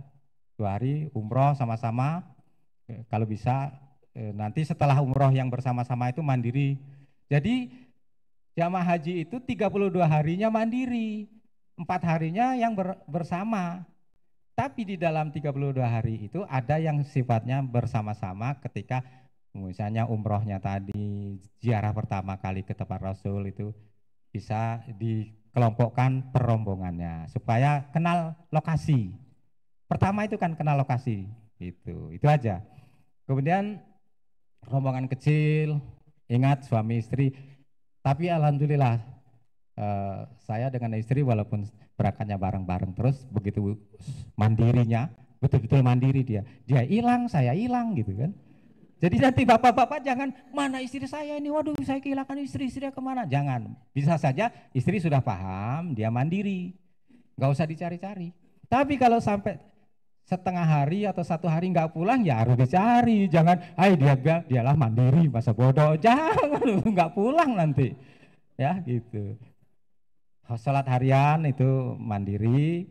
Ingat, Bapak Ibu telah menunggu sekian tahun, ya menunggu sekian tahun. Kalau alhamdulillah kalau saya dulu tidak sampai daftar tunggu, saya berangkat haji tidak pakai daftar tunggu, begitu daftar berangkat. Termasuk yang 2012 saya tidak daftar tunggu, malah saya yang minta. 2012 itu saya daftarnya 2009, tapi saya yang minta berangkat 2012. Kenapa? Karena istri saya masih S3, selesainya 2012. Jadi saya minta kepada petugas haji, saya mau berangkat 2012 bisa enggak? Oh bisa Pak, kenapa enggak berangkat tahun besok 2010? Istri saya belum selesai, jadi itu ceritanya. Jadi saya malah berangkatnya minta waktu, bukan dikasih waktu. Bapak Ibu kan nunggu sekian waktu. Nah, nunggu sekian waktu dengan biaya yang sekian besar itu jangan disia-siakan. Ambil sunnahnya, wajibnya jangan sampai putus. Ibu-ibu, khusus ibu-ibu untuk salat Jumat itu tidak wajib. Beri kesempatan pada laki-laki. Justru ibu-ibu itu nunggu di hotel, sholat di hotel, begitu suaminya pulang cium tangan, itu pahala yang besar. Sholat jamaah rebutan di masjid, sholat Jum'ah berjamaah di masjid, tidak dianjurkan untuk ibu-ibu khususnya. Jadi kita harus paham, yang mana sunnah, mana wajib, yang mana pahalanya besar. Kalau bisa ambil pahala yang besar, Bapak, Ibu, jamaah haji, salat 100.000 di Masjidil Haram itu kalau kita hitung biayanya dengan pahalanya, walaupun kita bayar 50 juta, itu murah sekali. Bayangkan loh, kita setiap waktu sholat, 5 waktu sholat, 100.000 kali. Lah kalau kita sehari semalam itu berapa ratus ribu kali. Terus kita bayar hanya 50 juta untuk haji atau untuk umroh. Kan murah kalau dihitung pahalanya ditukar dengan uang tadi. Maka jangan sampai Bapak Ibu menyia-nyiakan. Manfaatkan saya kalau boleh setiap hari sholat di sana, sholat di sana. Tapi kan nggak boleh. Kita punya peraturan, apalagi PNS nggak boleh setiap saat. Kan gitu. Jadi Bapak Ibu yang punya kesempatan ini. Yang saya saja mau umroh 1 bulan penuh Ramadan nggak boleh, nggak dapat izin. Bapak kan PNS nggak boleh meninggalkan 1 bulan. Kecuali haji, haji boleh 1 bulan lebih boleh PNS. Tapi umroh nggak boleh 1 bulan lebih meninggalkan tugas, kena pelanggaran. Nah, jadi manfaatkan betul sholat wajib dan sunnahnya di sana, ambil pahalanya. Mana yang pahalanya tinggi kejar. Sama-sama 100.000 kali di Masjidil Haram, sholat yang besar pahalanya sholat asar dan sholat subuh karena disaksikan 2 malaikat pergantian, sore asar ganti dari siang ke malam, subuh dari malam ke siang. Ambil itu, jangan sampai enggak, apalagi sholat subuh yang dikatakan 2 rakaat sebelum subuh saja pahalanya sama dengan dunia dan seisinya. Kenapa enggak kita ambil? Kalau orang berhitungan, males lah, capek lah, berarti kan kurang itu. Jadi tukarlah biaya yang sudah bertransaksi dengan Allah itu dengan pahala. Itu ya. Kemudian kalau mau belanja sendiri. Kalau mau belanja sendiri. Kalau istri nggak suka belanja, aman. Tapi kalau istri suka belanja, aduh mumet ini. Ngawal terus kan. Dan bapaknya ngawal istri belanja. Jangan sampai istri dilecehkan oleh orang-orang sana. Mohon maaf, orang sana tuh paling senang melakukan pelecehan seksual dengan cara nyemol bokong ibu-ibu. Sambil begini, haja. Padahal dia megangin bokong ibu-ibunya. Itu mereka menganggap biasa. Padahal nggak boleh. Itu pelecehan. Maka bapak-bapak ketika ibunya belanja, kawal dari belakangnya. Supaya kalau mau megang bokong, yang megang bokong bapak gitu. Itu aja kan. Itu caranya. Karena saya ngalami juga. Saya selip bokong istri, ribut saya. Ribut dengan itu. Nah jadi itu ya. Kemudian tadi sudah terpasang jemuran, dapur segala macam.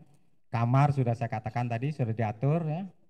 Bagaimana, kalau bisa sholat, ya, kalau bisa sholat di Masjidil Haram itu jangan sampai pulang-pulang pergi. Kalau bisa begitu maghrib sampai ketemu isya, nanti subuh sampai ketemu zuhur.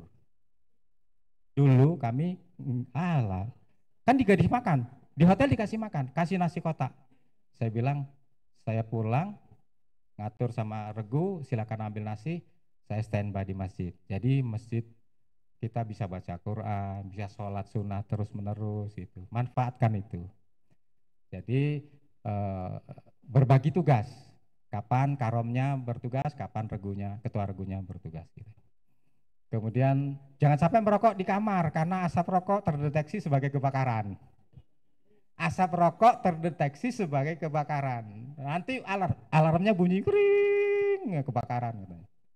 Satamnya atau askarnya datang.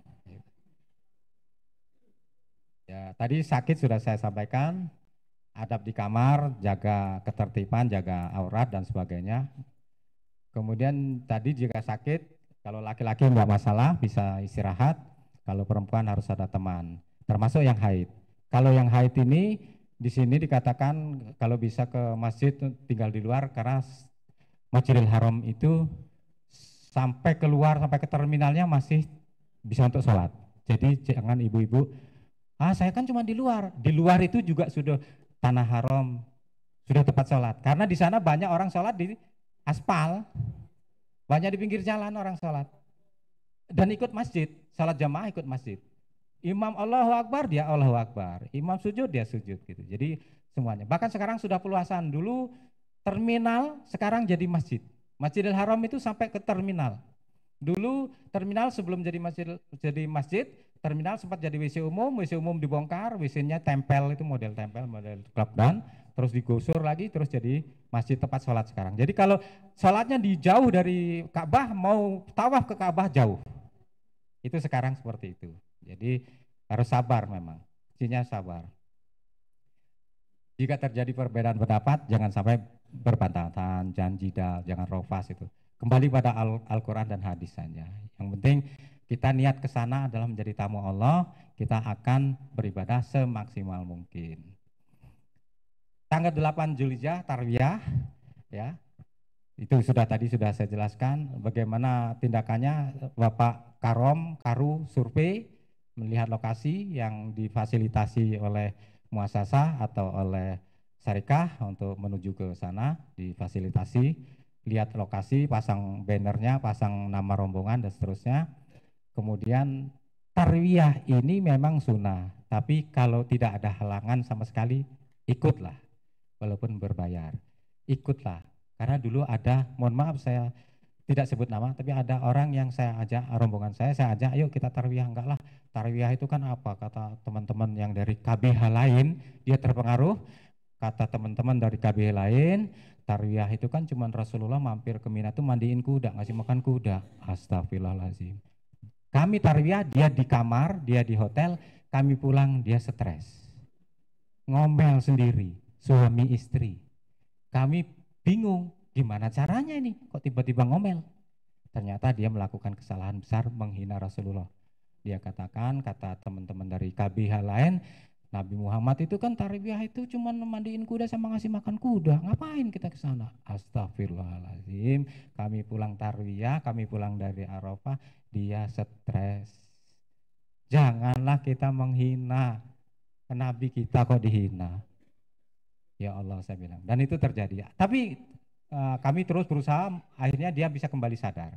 Kami bujuk terus untuk beristighfar, istighfar Pak, istighfar. Suami istri, istrinya perempuan-perempuan yang ngajar, istighfar, terus istighfar sampai kembali normal, sampai pulang normal. Tapi sempat ngoceh gitu ya, nggak karu-karuan. Kemudian bagian berikutnya, mikot di pesawat ini ya, di Lamlam ini nanti kalau gimana Ustaz Wisnu biasanya yang kloter yang rombongan haji keberapa ini yang ya gelombang 2 ya biasanya. Yang kloter terakhir itu gelombang 2 biasanya mikotnya di Lamlam. Mikot di Lamlam itu Bapak Ibu di Cengkareng sudah pakai sepotong ihram, bapaknya sudah pakai ihram sepotong bagian bawah, pakai kolor yang bisa dipelorot. ya, pakai kolor yang bisa dipelorot, jangan pakai celana dalam saja. Nggak usah pakai celana dalam, pakai kolor yang bisa dipelorot, tapi sudah ditutup ihram. Separuh masih pakai baju batik, di pesawat nanti baru salin, batiknya dilataro, ihramnya dipakai. Terus niat di atas ya lam-lam. Biasanya petugas kru pesawat atau pramugari atau pramugaranya mengatakan yang ingin mikot sebentar lagi kita 5 menit lagi kita akan sampai di atas ya lam-lam. Silakan persiapan. Biasanya begitu. 5 menit itu di atas pesawat sebentar. Namanya pesawat jalannya ngebut. 5 menit lagi tahu kita udah sampai gitu. Nah, jadi harus mikot di atas ya lam-lam. Jangan sampai Bapak Ibu mikotnya di Jeddah yang gelombang kedua ini mikot di atas ya lam-lam itu peraturan dari Rasulullah. Kalau tidak mikot di ya lam-lam kena dam. 1 ekor kambing. Sembelih kasih makan orang sana. Kapan kita bisa? Gak bisa. Nah, jadi lebih baik lakukanlah itu. Jangan ikut-ikut orang. Ikut-ikut orang, mikot di Jeddah aja lah. Mandi di Jeddah. Jangan. Karena itu kena dam. Dan itu jelas ya. Dari Mufti Arab Saudi itu sudah mengatakan itu jelas. Kemudian berkoordinasi dari Karom, Ketua Kloter itu koordinasi. Ya, saya hanya cerita pengalaman dulu ketika saya dengan rombongan lain itu clash, karena rombongan lain itu tidak mengarah pada sunnah. Kami dari Darul Fatah, kita dari Darul Fatah diajari sunnah. Mereka menolak. Dari berangkat sudah menolak. Mereka nggak mau memfasilitasi kami. Saya nggak sebut kabihannya karena nggak enak ya. Jadi kebutuhan pribadi ya termasuk sandal jepit ini belilah 2-3 pasang gitu ya. Jangan satu. Terus naruh sendal dibungkus. Di sana sekarang enak dikasih plastik itu, tinggal tarik pakai plastik. Masuk Masjidil Haram, bawa taruh di tempat depan sholatnya atau di bawah dia sholat gitu. Karena sudah steril kan ada plastiknya. Ya. Sebetulnya untuk sajadah di Masjidil Haram itu insidental ya, karena tidak pakai sejadah orang sholat kan tetap sah ya. Tapi kadang-kadang sejadah itu mohon maaf orang kita itu sejadahnya lebar-lebar. Makan tempat orang, akhirnya jarang. Orang Arab nggak suka yang begitu, digeser-geser gitu. Nah jadi kalau bisa sajadahnya yang kecil, yang cukup untuk sendiri. Atau nggak usah bawa nggak apa-apa gitu. Karena bukan syarat sahnya sholat ya. Kemudian kalau untuk sapu tangan, ini handuk saya gantikan ibu, tisu itu ya itu pribadi ya. Kaos kaki untuk kalau dingin sebetulnya. Kalau dingin itu perlu kaos kaki ya. Kalau nggak dingin nggak perlu sebetulnya. Ya, karena kaki kan harus terbuka. Payung di kepala. Kalau bisa Bapak Ibu nanti di sana kalau panas, kalau nggak bawa kanebo ini nggak ada kanebo, pakai payung kepala namanya. Payung kepala itu cuma 5 real. Yang taruh di kepala untuk orang mancing itu. Jadi saya sampai sekarang masih punya awet. Jadi kalau saya pakai itu orang-orang pada saya pakai ke pasar ngantar istri saya pakai aja. Ya karena gerimis kan. Karena ke gerimis kita nggak kegerimisan. Pak beli di mana Pak? Waduh ini mahal ongkosnya kata saya. Murah harganya tapi mahal ongkosnya. Ya gimana ongkos haji? Ya kan gitu. Ya. Kemudian masker itu terus tetap beli. Tadi obat tadi yang saya katakan untuk kebutuhan pribadi. Hanger baju ini kalau bisa yang tipis-tipis yang kawat untuk gantung. Pokoknya nanti jangan heran kalau di dalam kamar itu banyak gantungan. Baju-baju gantung-gantung. Yang penting bukan pakaian dalam, celana dalam digantung-gantung itu enggak etis ya. Walaupun dalam kamarnya tapi tidak etis ya. Itu. Tas kresek ini kalau di sini untuk sandal jepit tapi sekarang sudah disediakan, tapi bisa dipakai untuk yang lain juga, pakaian kotor untuk tas kresek ya. Nah, ini di sini ada makanan, permen, jahe, tolak angin dan seterusnya ini termasuk obat-obatan itu kebutuhan pribadi. Tapi ada satu yang manjur kalau Bapak Ibu tidak mau pakai obat yang saya tawarkan tadi, yang diberikan Depak, Bapak Ibu bisa bawa kencur segar. Kencur segar itu dicuci bersih, dari sini sudah bersih, sudah pokoknya tinggal makan. Kunyahlah kencur ketika tenggorokan mulai gatal, mulai nggak enak, mulai ada gejala flu, batuk, kunyah kencur itu. Rasanya pedas, enak, tapi badan sehat, badan hangat, dan Bapak Ibu terhindar dari batuk dan pilek. Itu kalau yang mau tradisional. Dan ini pengalaman juga, 2008 saya bawa kencur itu hampir 3 kilo habis. 2008 belum dikasih obat. 2008 belum dikasih obat oleh Depak. Obat itu dikasih 2012 oleh Depak. 2008 saya bawa kencur. Hampir 3 kilo habis. Teman-teman, Pak Haji minta kencur dong. Kasih. Lama-lama habis juga. Kencur. Kencur itu menahan batuk dan pilek dan badan hangat. Enak kita. Kencur ya. Itu. Tapi kadang-kadang kan orang nggak kuat nahan makan kencur kan pedes-pedes, kalau orang bilang apa ya, sengir-sengir gitu loh.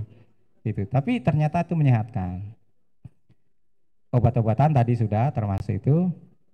Kain ihram kalau bisa Bapak ya, untuk rombongan, untuk individu 1,5 atau 2 setel. Karena takutnya nanti waktu pakai ihram terkena najis nggak bisa nyuci, bisa salin.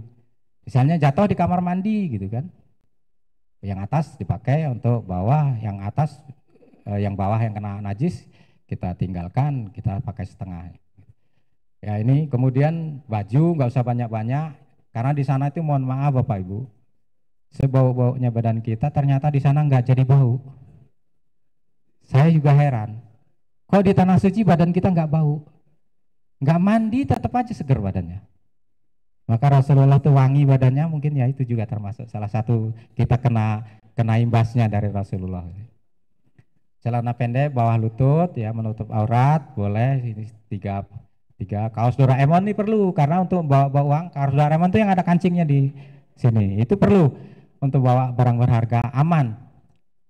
Di sana saya 2012 menyaksikan jamaah haji suami istri dari Jawa Timur akhirnya ditahan di penjara hanya gara-gara nyopet. Dan disebutkan lagi jamaah haji Indonesia dari Jawa Timur, dari Surabaya nyopet. Jadi istrinya nunggu di bawah tiang di luar Ka'bah, nggak di Ka'bah ya, di tiang-tiang masjid. Istrinya nunggu di situ, suaminya ikut tawaf, nyopet, balik, nyetor ke istrinya, nyopet lagi, setor ke istrinya. Terpantau CCTV ketahuannya. Jadi di sana semua ada CCTV. Jadi si askar ini curiga kok itu balik lagi terus diamati. Begitu yang terakhir dia nyetor, ditangkap. Dan nggak enaknya itu diumumkan jamaah haji Indonesia from Indonesia yang mencuri, ya Allah, saya bilang. Sedih. Surabaya lagi, tempat kelahiran saya sana. Duh, nggak enak banget. Jadi pakai itu ya. Terus kalau bapaknya ya terutama, kalau mau beli gunting rambut, belilah di sana, lebih murah di sana daripada di Indonesia. Beli gunting rambut yang pakai mesin, yang pakai baterai, jadi nggak pakai colok kabel. Ya, jadi beli itu. Saya alhamdulillah 2012 malah dapat duit. Beli mesin itu malah jadi tukang tahalul. Jadi begitu tarwiyah di Mina sudah selesai lontar jumlah segala macam kan tahalul. Orang kan pada berebut tahalul. Saya buka lapak dengan kawan. Yuk kita buka yuk. Ini kan kita punya alat. Oh, ya udah. Ayo 5 real. Orang lain 10 real. Saya 5 real. Wah rame. Ngantri sampai maghrib. Penuh. Ya ngantri. Karena apa? 5 real. Yang lain 10 real. Kan alatnya cuma jalan aja, kan halal kan nggak pakai model-model. Rut selesai. Halal 5 real. Terus begitu. Dapat duit malah. Begitu sudah selesai, udah jamaah haji selesai, berapa kas? Total sekian ratus real, Pak. Alhamdulillah alatnya gratis. Lah kebeli dari cukur itu tadi. Ya itu. Tapi kalau Bapak Ibu punya waktu, kalau enggak jangan. Dan itu terjadi di Mina waktu kita habis lontar jumroh. Kan langsung tahalul gitu ya. Kemudian kebutuhan pribadi sudah, gunting kuku, gunting rambut, handuk kecil, kebutuhan pribadi, sepatu, kaos kaki ya, kaos dalam Doraemon, mukena, baju panjang, celana panjang. Khusus untuk sepatu, pengalaman saya lebih enak pakai sepatu cat daripada sendal. Sendal itu kalau lagi lontar jumroh, rapet jalannya bisa keinjek-injek putus. Tapi kalau sepatu cat, karena ada talinya, selain nyaman dipakai, ya sepatu cat itu, sepatu olahraga, itu lebih nyaman. Saya pengalaman ke sana pakai itu terus, gitu. Jadi aman. Saya beli yang murah, yang Dragonfly yang untuk main badminton itu. Harganya murah, nggak sampai 50.000, udah bisa nyaman dipakai. Dan enak, nggak lepas-lepas. Karena kalau kita jalan yang rapat gitu bisa keinjek-injek. Saya kacamata, alhamdulillah saya pengalaman 2008 pakai kacamata pas tawaf di Ka'bah, kacamata saya jatuh keinjak remek oleh jamaah, kacamata jatuh, kehendak Allah ya, jatuh keinjak, nggak bisa ngambil kita kalau tawaf itu nggak bisa ngambil, nunduk kita keinjak-injak, nggak boleh kita nunduk, tumbur orang keinjak-injak, mati kita. Itu jatuh, ya Allah, kacamata jatuh, gantilah dengan yang baik. Alhamdulillah Bapak Ibu, sampai sekarang saya malah lepas kacamata. Waktu itu kacamata saya minusnya 1,5, plusnya 1,3/4, jadi double, minus 1,5, plusnya 1/4. Jadi malah lepas semua, baca dari jauh bisa, baca dekat bisa, bahkan lembut tulisan yang sekecil-kecilnya masih kebaca, kehendak Allah. Tapi korban kacamata, kacamata pecah waktu tawaf. Saya lihat betul terinjak, ya Allah kacamata ya Allah terinjak, ganti dengan yang lebih baik. Ternyata sampai pulang nggak pakai kacamata lagi, alhamdulillah. Kehendak Allah itu. Teman saya satu rombongan berangkat kecelakaan, kakinya pecah, tulangnya pecah, berangkat ke haji pakai apa yang jerak itu yang dua itu kiri kanan itu. Sampai sana begitu tawaf, kehendak Allah. Sempat dibantu laskar karena dia pakai itu kan tawaf, dibantu laskar, ditolongin, dikasih jalan. Selesai tawaf, lepas sampai pulang. Sampai pulang, padahal pecah tadinya. Itu kehendak Allah. Jangan Bapak Ibu, saya mau pecah lah, biar ratusan sembuh, jangan. Terus yang pakai kacamata, nanti sampai sana biar pecah lah, nanti biar nggak usah pakai kacamata, jangan. Oh, itu kehendak Allah, bukan mau saya gitu. Itu. Nah, ini karom, karu. Jadi 1 karom, 4 karu, itu nanti bagi dari sini nanti dibagi. Nah, ini apa yang harus punya nomor HP, Bapak Ibu, karom, karu punya nomor HP, koordinasi ke tim hajinya, juga harus punya nomor telepon anggota tadi. Bagaimana kalau untuk ada acara-acara di sana biasanya ada. Kalau kami dulu ada acara tausiah singkat dari beberapa teman yang ada di sana. Ada ustadz-ustadz kita yang di sana dulu minta untuk ceramah. Atau kita dengarkan, mohon maaf, kalau di Madinah itu nanti ada tausiah yang berbahasa Indonesia. Ikutlah. Ingat, ikut kajian itu bukan cuma dapat ilmu. Ya kan? Bahwa ikut kajian itu dalam satu halaqah kajian itu itulah pahalanya. Bukan ilmunya sebetulnya, ikut kajiannya. Ya, jadi sebetulnya ikut saja itu sudah dapat pahala. Jadi ada surat untuk ke maktab sudah disiapkan, nama-nama rombongan itu juga ada di absen nantinya untuk manggil siapa-siapa yang belum ada, yang di dalam satu bis misalnya ini siapa belum ada nama-namanya. Karom punya nama-nama anggotanya. Jadi ketiklah ya. Kalau dulu saya ketik, saya print, saya bawa. Toh hanya selembar kertas. Ada kertas, spidol besar, spidol permanen, lem, ya double tape dan lain-lain. Ini untuk acara-acara kalau ada perlu di sana. Contoh, misalnya ember, kan perlu ditulis pakai spidol. Ini rombongan haji sekian-sekian gitu. Ya. Dan ini nomor 9 ini kuncinya tetap sabar ya. Jadi hal-hal yang terkait dengan kesabaran itu memang sangat diperlukan. Jadi non fisik adalah sabar dan memahami anggota, itu sudah rukun ya. Orang kita berangkat harus itu gitu. Kalau enggak itu nanti enggak jadi hajinya. Ya gimana enggak sabar, ribut, berbantahan, batal hajinya. Ingat, yang membatalkan orang menunaikan haji itu kan jidal, rafas, fusuk, kan itu. Kan jelas itu di Al-Quran, enggak boleh. Nah, Manasik Darul Fatah ini nanti akan memfasilitasi sampai pada pembentukan kelompok, pembentukan regu, rombongan, ya, termasuk nanti Bapak Ibu yang di Mekah bisa nelpon kami yang ada di sini. Pak, kami begini gimana gitu bisa. Ustadz Wisnu, Ustadz Asep, Ustadz Hafi, atau mungkin juga saya bisa nanti memberikan kalau ada hal-hal yang perlu ditanyakan, walaupun sudah sampai sana. Inilah yang bisa kami sampaikan nanti. Kalau ini masih bisa tanya jawab nggak Ustaz? Udah kurang 15 menit. Masih bisa ya, kalau ada tanya silakan. Nanti ini ya Bapak Ibu saya share file ini ada di HP saya. Bisa saya share.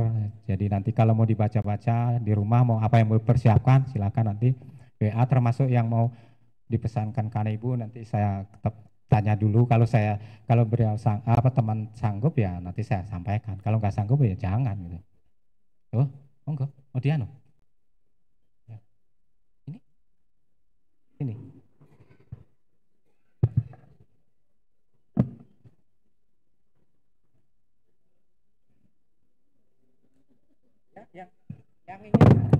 Yang ini bertanya monggo. Ini ya. Allah Akbar. Bapak Ibu yang ingin bertanya, kami persilahkan.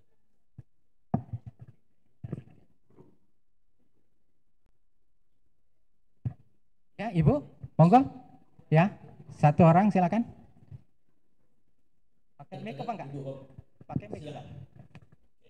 Pakai mic.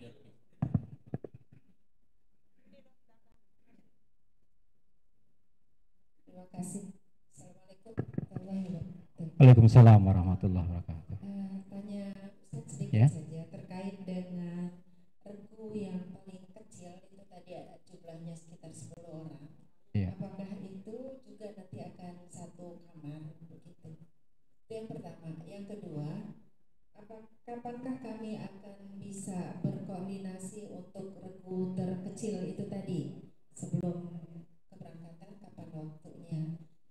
Yang kedua, yang ketiga, apakah setiap regu kecil itu perlu punya identitas sendiri, misalnya membuat tanda untuk satu regu menggunakan semacam kain atau apa? Setiap regu kecil itu apakah harus punya tanda sendiri? Dan ini disiapkan oleh regu kecil itu sendiri atau nanti akan dikoordinasi oleh DF? Terima kasih Ustaz, itu saja. Iya, yang ketiga ini sudah ada tandanya untuk setiap anggota. Jadi satu regu, satu rombongan sama.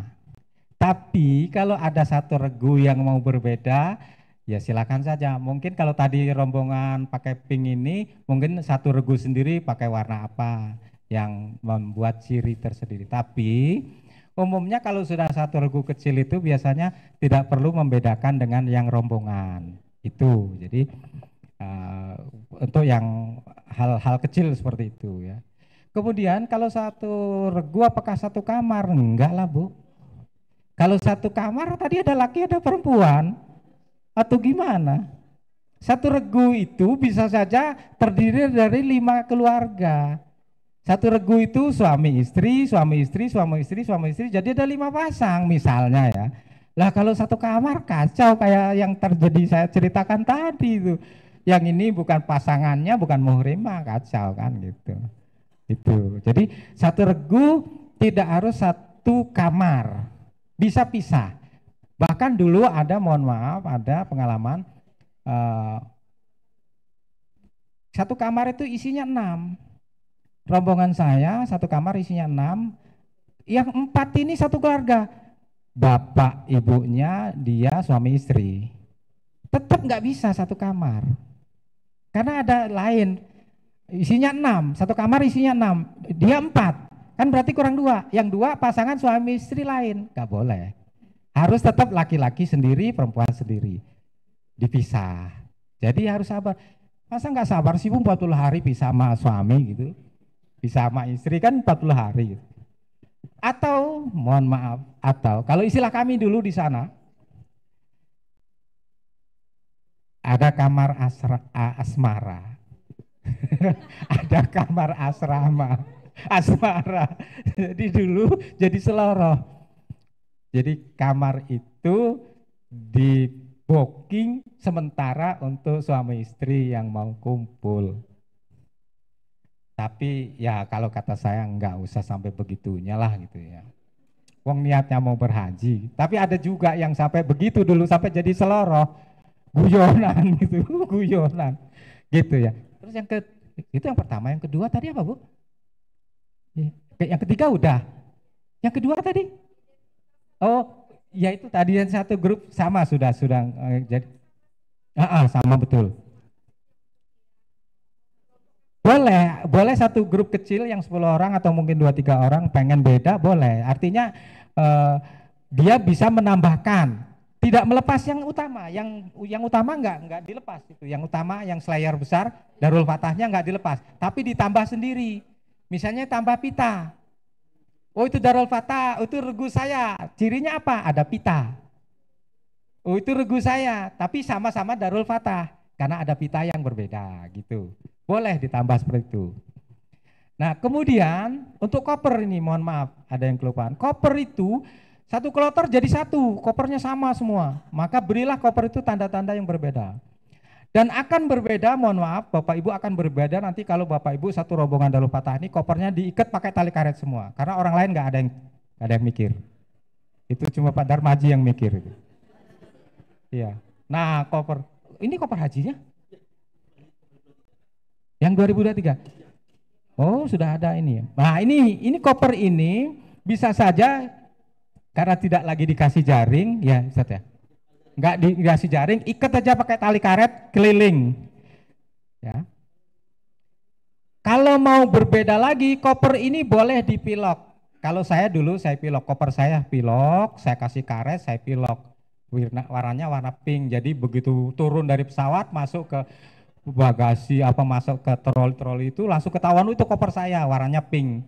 Saya semprot. Boleh. Tapi bukan semua jadi pink semua, enggak. Maksudnya dikasih tanda di mana dia di depannya untuk warna. Jadi enggak semua. Kalau dulu saya hanya keliling pinggir ya. Saya dari keliling pinggir. Itu untuk membedakan supaya kita enggak susah. Kalau kayak gini semua sama susah nanti satu kloter itu pasti ketuker. Ada teman saya satu rombongan yang dia tidak memberi tanda apapun, ketuker sampai di hotel dia nangis. Sampai tengah malam kopernya belum ketemu, dia nangis, ya Allah mas koperku nggak ketemu gimana ya. Saya bilang sabar mas, koper itu nggak bakal hilang, itu pasti diurus oleh maktab. Akhirnya betul, besok pagi sudah ada di depan pintu kamar. Pagi-pagi sudah ada kopernya di depan pintu kamar karena ternyata ada nama. Jadi koper itu ada nama rombongan. Itu. Ada lagi yang bertanya, monggo? Bapak-bapaknya? Ya, cukup ya. Oh, itu masih. Monggo.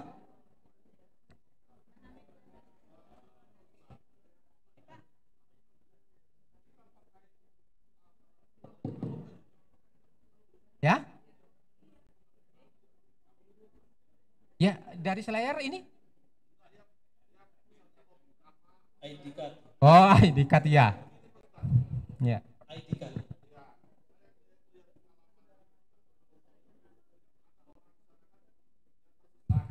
Iya.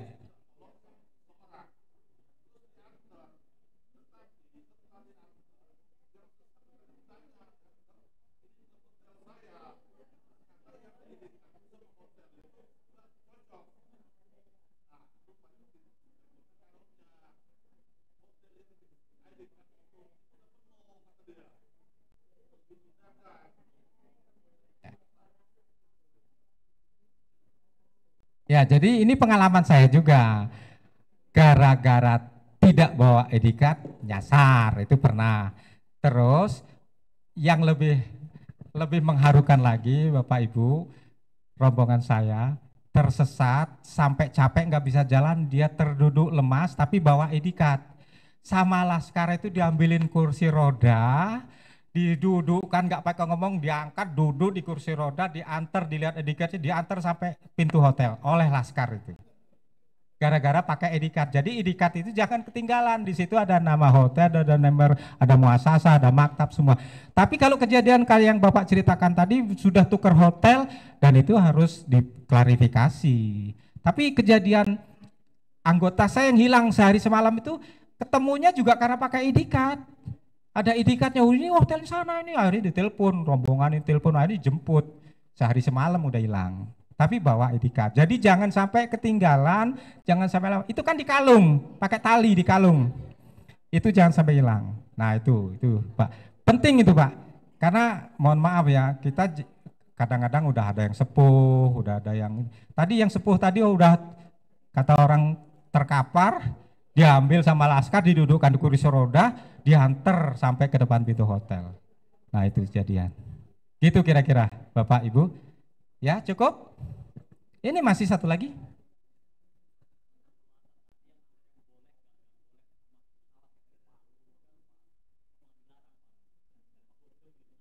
Ya, sekedar palu masuk koper ini boleh. Yang nggak boleh itu masuk ke koper kecil, taruh di tempat pesawat dalam kita di kabin, nggak boleh.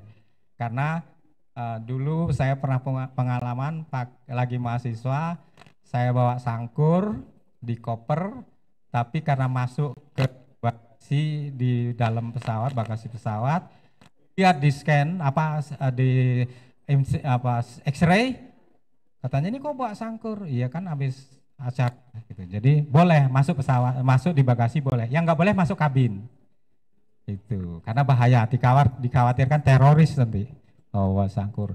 Nah termasuk bawa gunting cukur itu juga, gunting cukur kita mau beli di sini bisa atau beli di sana murah untuk tahallul gitu ya.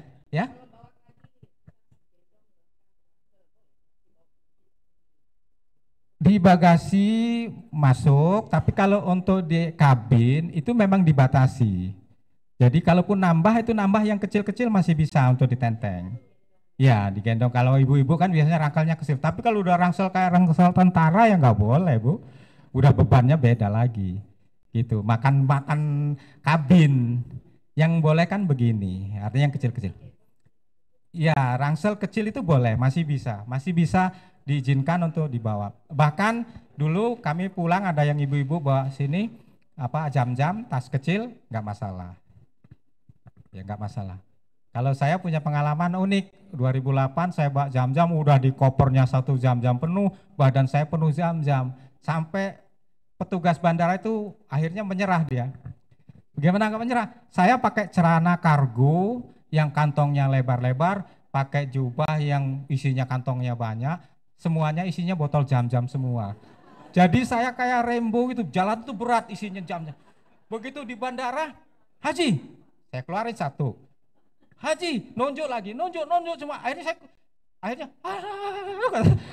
saya ambil lagi jam-jam itu, masuk pesawat. Nah itu cerita lucu. Jadi kalau teman-teman saya, kalau teman jemaah haji itu, oh iya Pak Haji dan Pak Haji itu unik.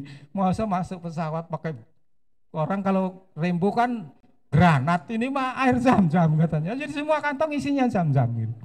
Dulu, kalau sekarang nggak boleh. Iya sekarang nggak boleh. Gitu. Ya cukup ya, sudah jam 10. Baik, jadi silakan nanti kirim WA. Kemudian nanti saya coba tanya dengan teman, tapi ini penting untuk ciri ya, untuk ciri. Walaupun sudah ada slayer, tapi kalau karomnya pakai ini aman. Gampang dia, oh itu karom saya, oh itu karu saya, gitu. Gampang lihatnya. Gitu. Demikian saja, jika ada kurangnya saya mohon maaf. Terima kasih atas perhatian Bapak Ibu. Selamat sampai ke tanah suci dalam keadaan sehat walafiat dan kembali ke tanah air dalam keadaan mendapatkan predikat haji yang mabrur dan mabrur. Amin ya rabbal alamin. Demikian saja yang dapat saya sampaikan. Terima kasih. Wassalamualaikum warahmatullahi wabarakatuh. Waalaikumsalam warahmatullahi wabarakatuh. Terima kasih Bapak Haji Ustaz Maji.